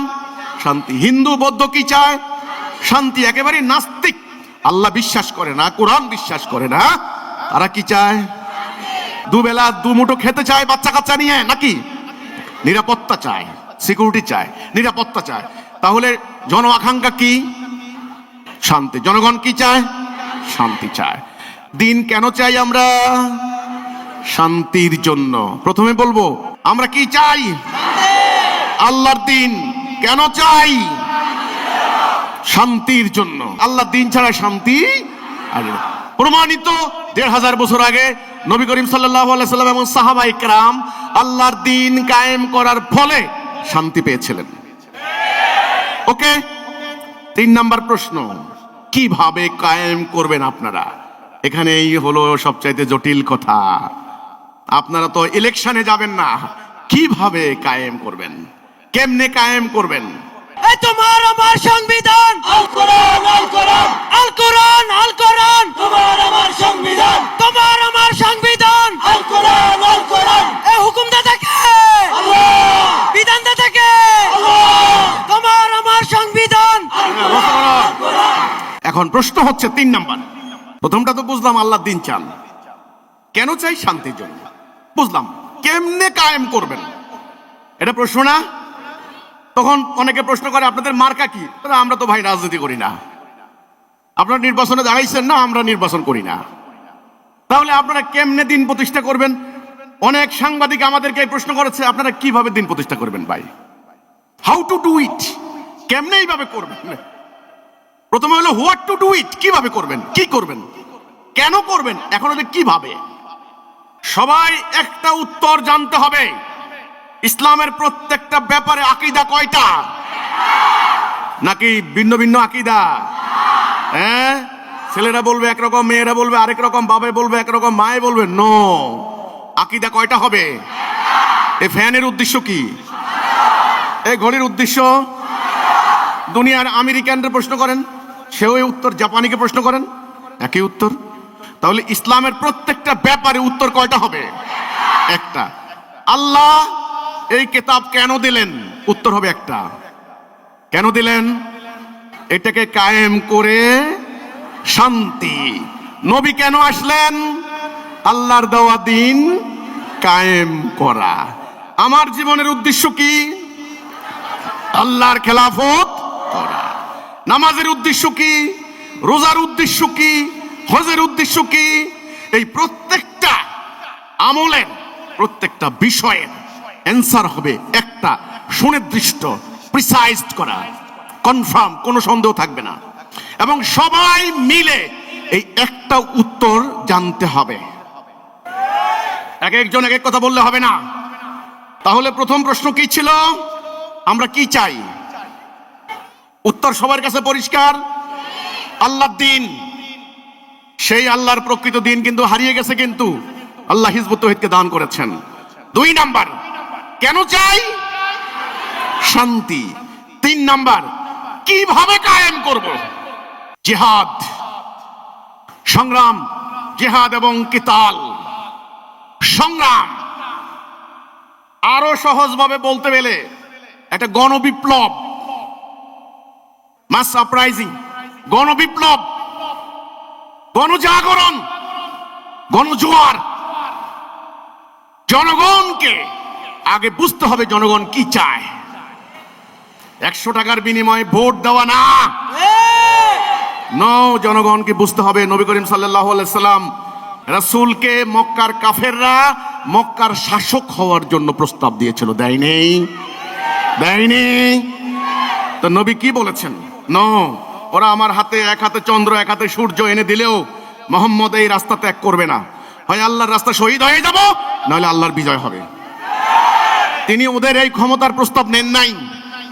আজকে যারা বলেন কোন রকম ক্ষমতায় একবার যাইয়া লই, আরে ভাই, এ কথা তো রাসূলুল্লাহ বলতে পারতেন। নো, রাসূল কি করেছেন? জনগণের কাছে তাওহীদ বলেছেন, তাওহীদ। আজকে তোমাদের কাছে আমার প্রথম কথা, তোমরা তোমাদের কলেজ বিশ্ববিদ্যালয়ে, তোমরা যেই কলেজ হোক, যেই স্কুল হোক, সেখানে এই জাতির স্টুডেন্টদের কাছে প্রথমে তাওহীদের প্রস্তাব দিবে। ইমানের ডাক, কলেমার ডাক, তাওহীদের ডাক, আল্লাহর দ্বীন কি ভালো করে তার কাছে উপস্থাপন করবে। তাকে বলবে আল্লাহর দ্বীন প্রতিষ্ঠা ছাড়া শান্তি আসবে না, আসো বিদ্যমান ব্যবস্থা পরিবর্তন করে আল্লাহর দ্বীন কায়েম করি। কিভাবে? আমি আবার বলছি, সংগ্রামের মাধ্যমে, জিহাদের মাধ্যমে আল্লাহর দ্বীন প্রতিষ্ঠার জন্য আপ্রাণ চেষ্টা। শিরিক কুফরের সাথে কোনো আপোষ চলবে না। টাকা পয়সার কাছে ঈমান বিক্রি হবে না। দুনিয়ার একটা ইটের টুকরার আশাও করতে পারবেন না। এই জিহাদের মাধ্যমে, জিহাদ করতে হলে কর্মসূচি, সেটাও আল্লাহ আমাদেরকে দান করেছেন। তাহলে 1 নাম্বার কি চাই? আল্লাহর দ্বীন। কেন চাই? শান্তি। কিভাবে? জিহাদের মাধ্যমে। ওই জিহাদ মানে বলে দিবেন নির্বাচনের নামে জিহাদ, নো। আত্মার বিরুদ্ধে জিহাদ, নো। আরো অনেক জিহাদের ভুল ব্যাখ্যা আছে, নো। শুধুমাত্র আল্লাহর দিন এই দুনিয়াতে প্রতিষ্ঠার আপ্রাণ চেষ্টা, এটার নাম জিহাদ। আমাদেরকে বলে আপনারা ইলেকশনে যাবেন না, ইলেকশনে যান না কেন? আমি ইলেকশনে যাব? হ্যাঁ, আমি ইলেকশনে যাব? কিভাবে যাব? কিভাবে? এই যে সরকার যখন বলল ইলেকশন হবে, আমরা তাড়াতাড়ি নির্বাচন দেব, শুরু হয়ে গেল আনাগোনা। চেহারা মোবারক দেখা যায় না, কোনোদিন দেখে নাই মানুষ। পোস্টারের মধ্যে কি সুন্দর 32 দাঁত দেখাইয়া হাসি, সবার চেহারার মধ্যে দাড়ি, টুপি, পাগড়ি। কত দরবেশ বনে গিয়েছেন, দরবেশ। বহু লোক ঋণ খেলাফি, সরকার এদেরকে নির্বাচন করার সুযোগ দিয়েছে। বহু লোক, বহু প্রার্থী বিভিন্ন মামলার আসামি। বলে রাজনৈতিক মামলা, মিথ্যা মামলা। এই রাজনৈতিক মামলার কথা বলে বলে প্রকৃত আসামিদেরকে আড়াল করা হয়েছে। বহু প্রার্থী আছে দ্বৈত নাগরিকত্ব, এক ঠ্যাং ঢাকায়, এক ঠ্যাং লন্ডন, এক ঠ্যাং ঢাকায়, এক ঠ্যাং নিউ ইয়র্ক। পরিস্থিতি খারাপ দেখলে পগার পার আর পাবেন না। আপনি মারামারি করেন, আপনি মারামারি করেন। সরকার বলেছে উৎসব হবে, উৎসব। নির্বাচন নাকি উৎসব? উৎসব মানে বুঝেন তো নাকি? হ্যাঁ, ফেস্টিভ্যাল। ফেস্টিভ্যাল বুঝেন তো নাকি? আরে ভাই, ফেস্টিভ মুড বুঝেন না?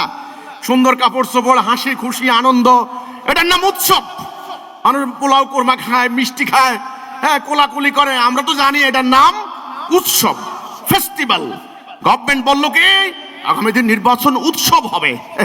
উৎসব হচ্ছে না, মারামারির উৎসব, খুনাখুনির উৎসব, শত্রুতার উৎসব। প্রত্যেকটা নেতা একটার বিরুদ্ধে আরেকটা লেগেছে চরিত্র হনন করার জন্য।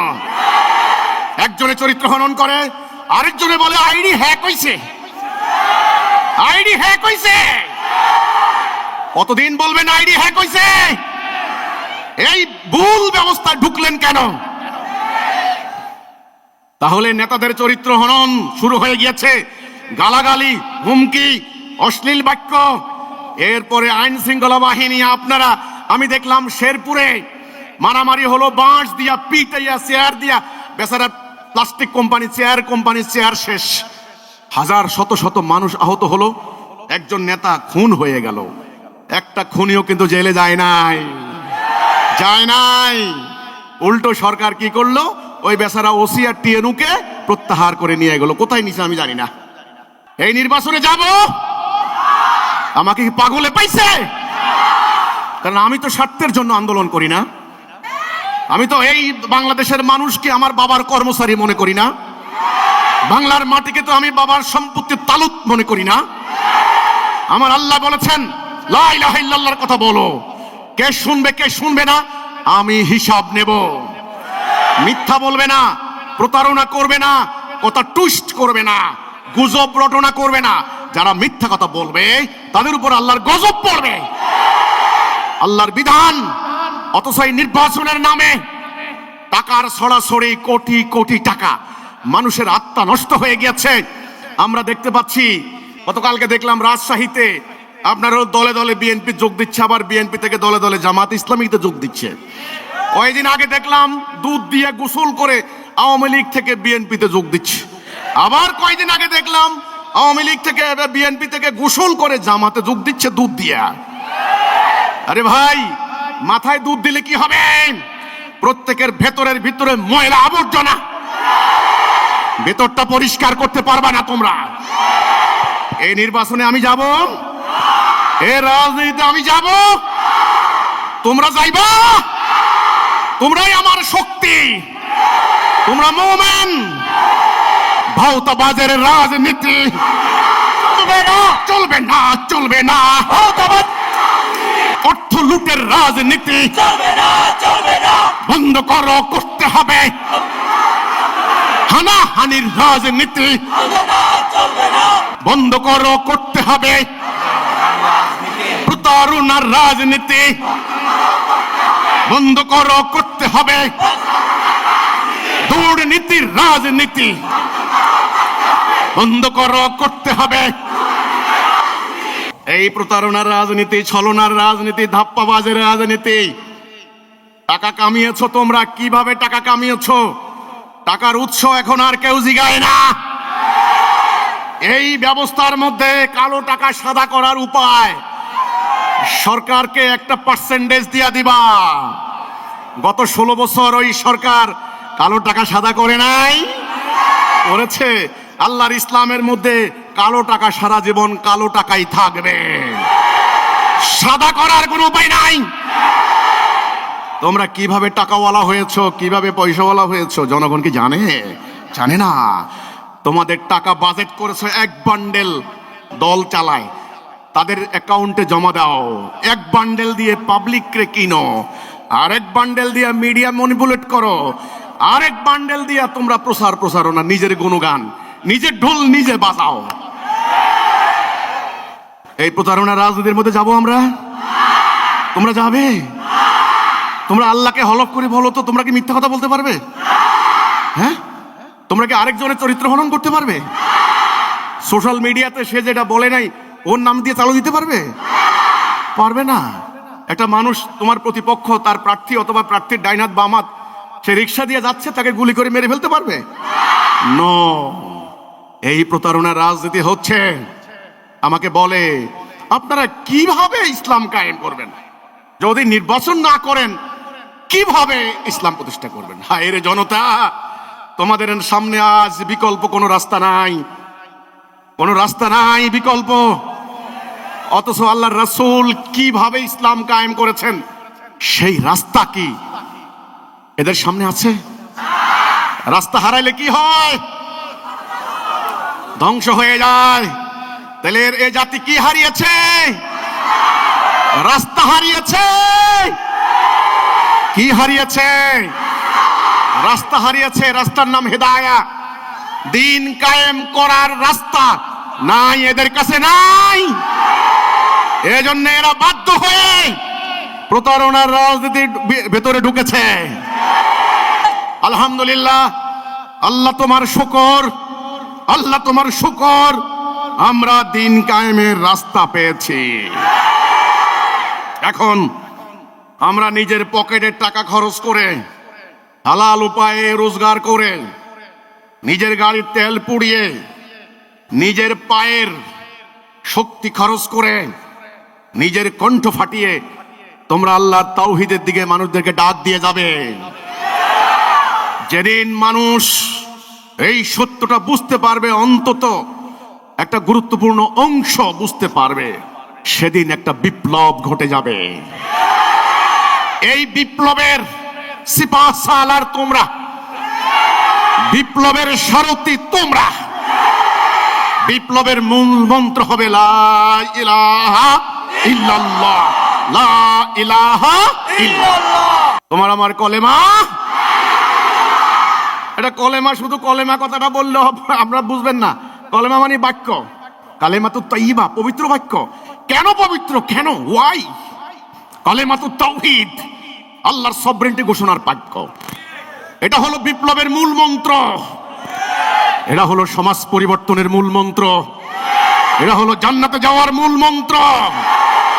আল্লাহ রাসূল আজ থেকে ১৫০০ বছর আগে এই মন্ত্র দিয়ে বিপ্লব করেছেন। তাহলে বিপ্লবের মন্ত্র হবে কি? আল্লাহর হুকুম ছাড়া কারো হুকুম চলবে না। তোমরা যারা কলেজ বিশ্ববিদ্যালয় লেখাপড়া করছো, এবার তোমাদেরকে বলছি, এই কলেজ বিশ্ববিদ্যালয় তরুণরা, তোমাদেরকে বলছি, তোমরা যে এই কলেজ বিশ্ববিদ্যালয় যাচ্ছ, তোমরা কি জানো এই শিক্ষা ব্যবস্থা প্রবর্তন করেছে কারা? ব্রিটিশরা। ব্রিটিশ ইম্পেরিয়াল এজ পড়ে দেখবা, ৩০০ বছর তারা ছলে বলে কৌশলে সামরিক শক্তি বলে আমাদের এই ভারতবর্ষকে তারা দখল করেছে। আচ্ছা, দখল করার পর তারা চিরস্থায়ী বন্দোবস্ত করেছে, কোনোদিন যেন আমরা আমাদের মাটির মালিক হতে না পারি। তারা তাদের কিছু গোলাম এদেশীয় দাসদেরকে সমস্ত জমি বন্টন করে দিয়েছে। এটার নাম চিরস্থায়ী বন্দোবস্ত। এবার তারা শিক্ষা ব্যবস্থায় চিরস্থায়ী বন্দোবস্ত করেছে। তারা শিক্ষা ব্যবস্থা প্রণয়ন করেছে। এই শিক্ষা ব্যবস্থা দুইটা ভাগে ভাগ করেছে। আমি একটা ইতিহাস বলছি এবং করুণ বাস্তবতা বলছি। তাদের উদ্দেশ্য হচ্ছে এই জাতি যেন কোনোদিন মাথা উঁচু করে দাঁড়াইতে না পারে। তারা সংখ্যায় অল্প, তারা ভারতবর্ষে এসেছে সংখ্যায় অল্প। কোর্ট কাছারি চালাইতে হবে না, সেক্রেটারিয়েট চালাইতে হবে না, রেলওয়ে স্টেশন চালাইতে হবে না, ডাক বিভাগ, তখন এখন তো তোমরা ডাক বিভাগ বুঝো না, চিঠি আর লেখো না, চিঠি আর লেখো না, ডাক বিভাগ চালাইতে হবে না। ওকে, তারা থাকবে বস, তারা থাকবে অফিসার, তারা থাকবে ব্যবস্থাপক, তারা থাকবে ডাইরেক্টর। আর আমরা ভারতবর্ষে আমরা নেটিভরা থাকবো তাদের কর্মচারী, পিয়ন, তাদের কেরানি। তাদের কিছু কেরানি দরকার, ফাইল আনা নেওয়া করার জন্য কেরানি। মাসিমারা কেরানির নাম শোনো নাই?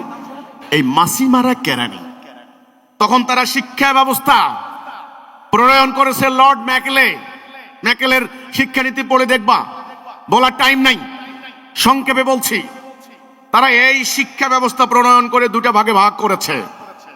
প্রথম ভাগের নাম দিয়েছে মাদ্রাসা শিক্ষা ব্যবস্থা, এটার নাম দিয়েছে ওল্ড স্কিম, পুরানো। কারণ কোরআন পাল্টাতে পারে নাই, চেষ্টা করেছে কোরআন পাল্টাতে কিন্তু পারে নাই। এখন বলেছে কোরআনের আসল শিক্ষা তাদেরকে দেওয়া যাবে না, আসল শিক্ষা দেওয়া যাবে না। এই জন্য তারা ওল্ড স্কিম নামে মাদ্রাসা বসিয়েছে। আর একটা বসিয়েছে সাধারণ শিক্ষা ব্যবস্থা। এখানে তারা ভূগোল, অঙ্ক, ইংরেজি, ইতিহাস শিক্ষা দিয়েছে। কার ইতিহাস?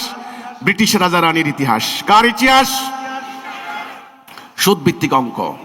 তারা এই কলেজ বিশ্ববিদ্যালয়ে যারা স্টুডেন্ট, তাদের মন মানসিকতায় ধীরে ধীরে তারা একটা বিদ্বেষ, ইসলামের প্রতি একটা বিদ্বেষ ভাব ঢুকিয়ে দিয়েছে।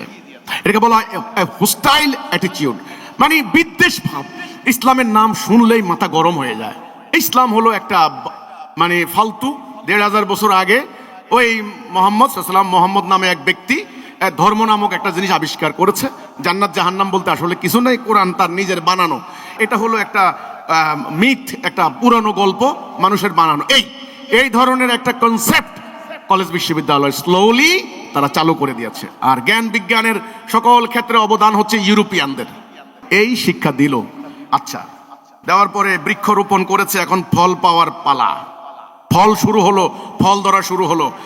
এই কলেজ বিশ্ববিদ্যালয় থেকে অঙ্ক ইংরেজি পড়ে এসে মন মানসিকতা, চিন্তা চেতনা, ধ্যান, পরিকল্পনা সম্পূর্ণরূপে হয়ে গেছে ইংরেজ। ইংরেজ প্রভুদেরকে নকল করে। ইংরেজ প্রভুরা যেভাবে কথা বলে সেভাবে কথা বলে, ওরা যেভাবে খায় ডাইনিং টেবিলে সেভাবে খায়, ওদের জীবন ব্যবস্থার আইন দ্বারা রাষ্ট্র চালায়, ওদের মতো করে নকল করে। ওদের এমপিরা যে মানের জীবনযাপন করে, এরা সে মানের জীবনযাপন লাইফ লিড করার জন্য নকল করা শুরু করে দিয়েছে। মাদ্রাসা থেকে যারা বেরিয়েছেন তাদেরকে কি শিক্ষা দিয়েছে ভাই? কোরআনের আসল শিক্ষা দিয়েছে? জাতির ঐক্য ঘটনের গুরুত্ব শিক্ষা দিয়েছে? জিহাদের প্রেরণা শিক্ষা দিয়েছে? রাষ্ট্র পরিচালনার আইন কানুন শিক্ষা দিয়েছে? দেয় নাই। অর্থনীতি, বাণিজ্য নীতি না, কিচ্ছু না। কি শিক্ষা দিয়েছে? অনেক অনেক জাল হাদিস, সেগুলোকে সিলেবাসে অন্তর্ভুক্ত করেছে। এবং নবী করিম সাল্লাল্লাহু আলাইহি সাল্লামের ব্যক্তিগত অভ্যাস অনভ্যাস, এটাকে বলে আদত, এগুলা দাড়ি, টুপি, পাগড়ি, মেসওয়াক, ঢিলাকুলুক, টাকনু, জুব্বা, এই ডাইন কাতে ঘুমাবেন, খাবার আগে একটু মানে নিমক খাবেন, খাওয়ার পরে মিঠাই খাবেন, সুর করে মিলাদ পড়বেন, এই আর কিছু ব্যক্তিগত আমলের মাসালা মাসাইল। এগুলা দিয়ে কি সংসার চলে? এগুলা দিয়ে কি পেট চলে? তখন তারা বাধ্য হয়েছেন এই দিনটাকে বিক্রি করে খাওয়ার জন্য। এই মাদ্রাসা থেকে হাজার হাজার লক্ষ লক্ষ আলেম বের হয়েছেন। কিভাবে সংসার চালাবেন বলেন? এবার মসজিদে ইমামতি করে সংসার চালান, ওয়াজ করেন, মুদ্দা দাফন করেন, তাবিজ বানান, এইভাবে মানুষের দোকানপাট উদ্বোধন করেন। এই হচ্ছে তাদের জীবন চালনার মাধ্যম। ইদানিং কিছু মাদ্রাসার মানে স্টুডেন্ট তারা হায়ার এডুকেশন নিচ্ছেন, ব্যবসা বাণিজ্য করছেন, প্রযুক্তি ইদানিং। কিন্তু আমি গত ৮০ বছরের, ১০০ বছরের, ২০০ বছরের দুর্ভাগ্যজনক ইতিহাস বলছি। লক্ষ লক্ষ আলেম বের হচ্ছেন কওমি মাদ্রাসা, আলিয়া মাদ্রাসা, হেফজোখানা থেকে। তাদেরকে প্রযুক্তি শিক্ষা দেওয়া হয়েছে, ভোকেশনাল শিক্ষা দেওয়া হয়েছে, হ্যাঁ, জ্ঞান বিজ্ঞান প্রযুক্তি শিক্ষা দেওয়া হয়েছে? মানে প্রযুক্তি টেকনোলজি শিক্ষা দেওয়া হয়েছে? নো, দেয় নেই। এই জন্য তারা বাধ্য হয়েছেন ধর্মটাকে ব্যবসা করে খাইতে। পরনির্ভরশীল একটা জাতিতে পরিণত হয়েছেন। আর ওইদিকে যারা কলেজ বিশ্ববিদ্যালয় থেকে বেরিয়েছেন, তাদের নৈতিকতা কোথায় গেছে? তারা চাকরি যান, ঘুষ খান, সেনাবাহিনীতে যোগ দেন, পুলিশে যান, মিথ্যা মামলা করেন। অর্থাৎ নৈতিকতা চলে গিয়েছে। দেশের হাজার হাজার কোটি টাকা বিদেশে পাচার করে নিয়ে যাচ্ছে, লুণ্ঠন করছে। সার্টিফিকেট দিচ্ছেন জাল, মেডিকেল সার্টিফিকেট জাল, ইঞ্জিনিয়ারিং সার্টিফিকেট জাল। গতকালকে দেখলাম একটা খবরে একটা প্রতিষ্ঠান থেকে 5,000 জাল সার্টিফিকেট দিয়েছে। এই শিক্ষিত লোক দিয়েছে। মেডিকেলের সার্টিফিকেট মিয়া সাধারণ কথা নয়, জাল সার্টিফিকেট। তাহলে ঘুষ খাচ্ছেন, চুরি করছেন, মিথ্যা মামলা দিচ্ছেন, রাষ্ট্রের সম্পদ লুণ্ঠন করছেন, অপরাজনীতি করছেন, প্রতারণা করছেন, ছলনা করছেন। এই কলেজ বিশ্ববিদ্যালয় থেকে লেখাপড়া করে বের হয়ে তাহলে নৈতিকতা শিক্ষা দিতে পারলো? কেন পারলো না? কেন কেন কেন? কারণ ওই কলেজ বিশ্ববিদ্যালয়ে আল্লাহর ইসলাম শিক্ষা দেয় নাই, দ্বীনের জ্ঞান শিক্ষা দেয় নাই, নৈতিক শিক্ষা দেয় নাই। এই দুইটা শিক্ষা ব্যবস্থার ফল আজকে এই ভাইয়ে ভাইয়ে মারামারি, হানাহানি। আমাদের প্রস্তাব, এই হানাহানি বন্ধ করতে হলে, এই আন্দোলন সংগ্রাম, এই অপরাজনীতি বন্ধ করতে হলে, আপনি দেখেন কলেজ বিশ্ববিদ্যালয় দুর্নীতি, বিশ্ববিদ্যালয় শিক্ষকরা রাজনীতি করে, তাদের দেখা দেখি স্টুডেন্টরা রাজনীতি করে।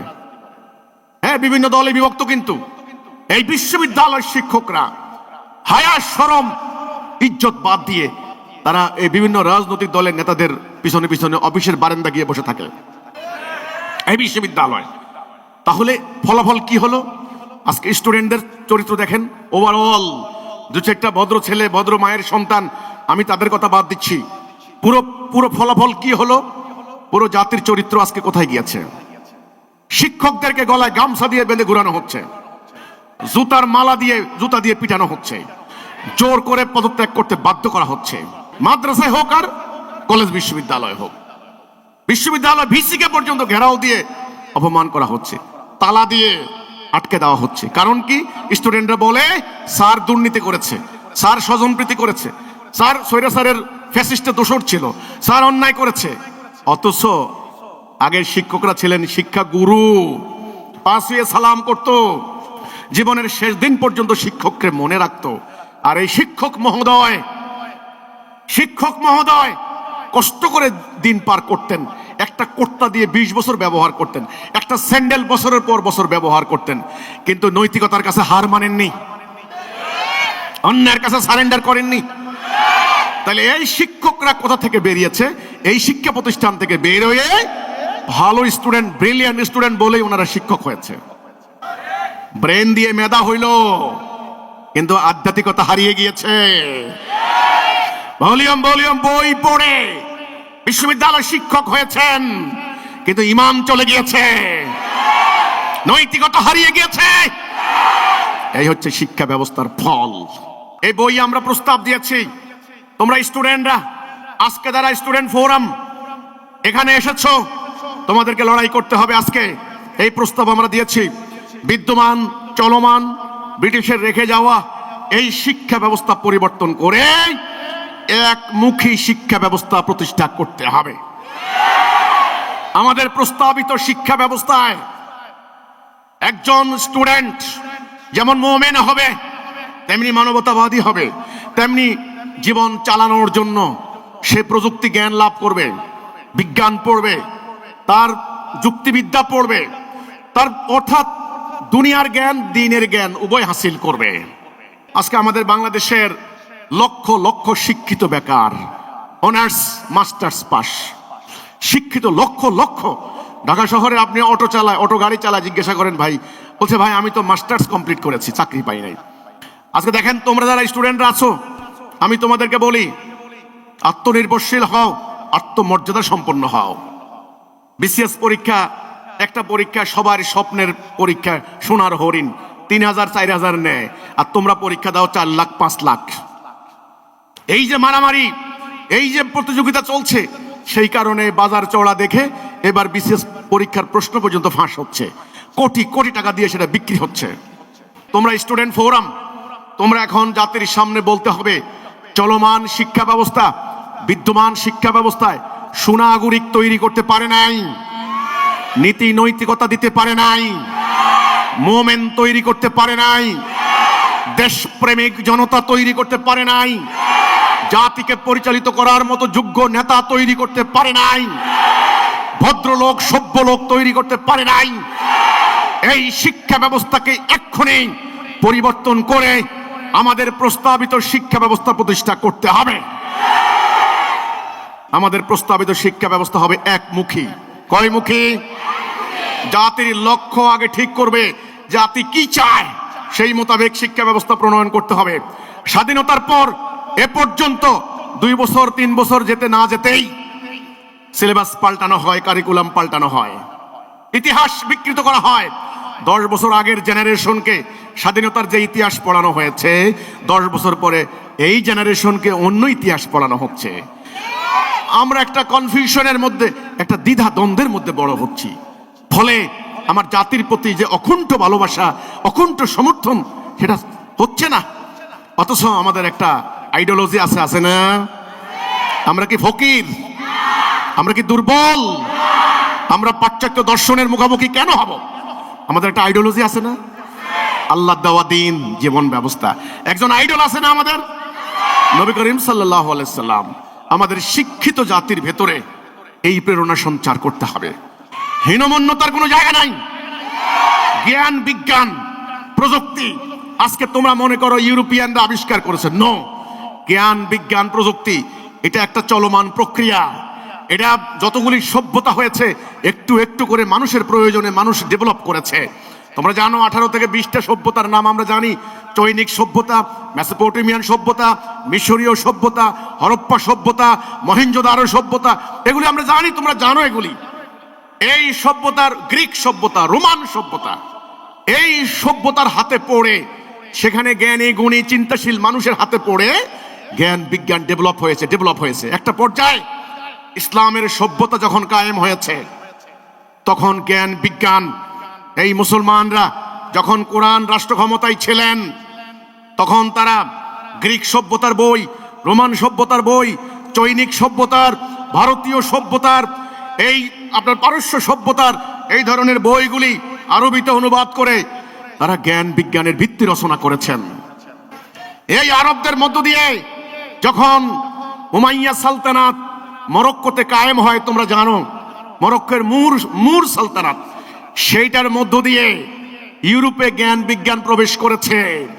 মুসলমানদের দুর্ভাগ্যজনক পতনের পর নিজেদের মধ্যে লোভ, লালসা, অনৈক্য, আল্লাহর নাফরমানি, আল্লাহর বিধান প্রত্যাখ্যান করার শাস্তি স্বরূপ আল্লাহ পুরা ইউরোপে তাদেরকে পরাজিত করে দিলেন। বিশেষ করে স্পেনের 800 বছরের মুসলিম সভ্যতার পতন হয়ে গেল। কিন্তু বইগুলি কি থাকে নাই?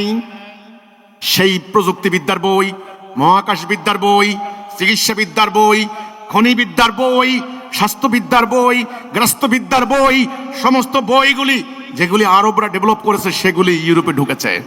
সেই বইয়ের উপরে, সেই জ্ঞান বিজ্ঞানের উপরে আজকের ইউরোপের এই সাফল্য। কিন্তু আমাদেরকে ইতিহাস শেখানো হয় নাই।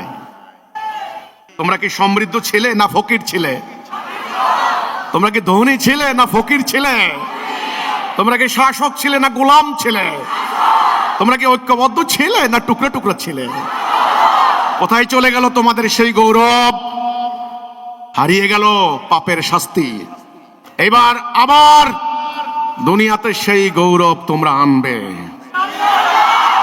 আজকে আমি তোমাদেরকে দায়িত্ব দিলাম, এটার জন্য তোমাদেরকে নিয়োজিত করতে হবে নিজেকে। তোমরা কি প্রস্তুত আছো? তোমরা এই সত্য নিয়ে বিভিন্ন কলেজ বিশ্ববিদ্যালয়ের আঙ্গিনায় ঢুকতে তোমরা কি ভয় পাচ্ছ? আমি জানি সর্বত্র একটা উগ্রবাদী গোষ্ঠী মত পেতে আছে।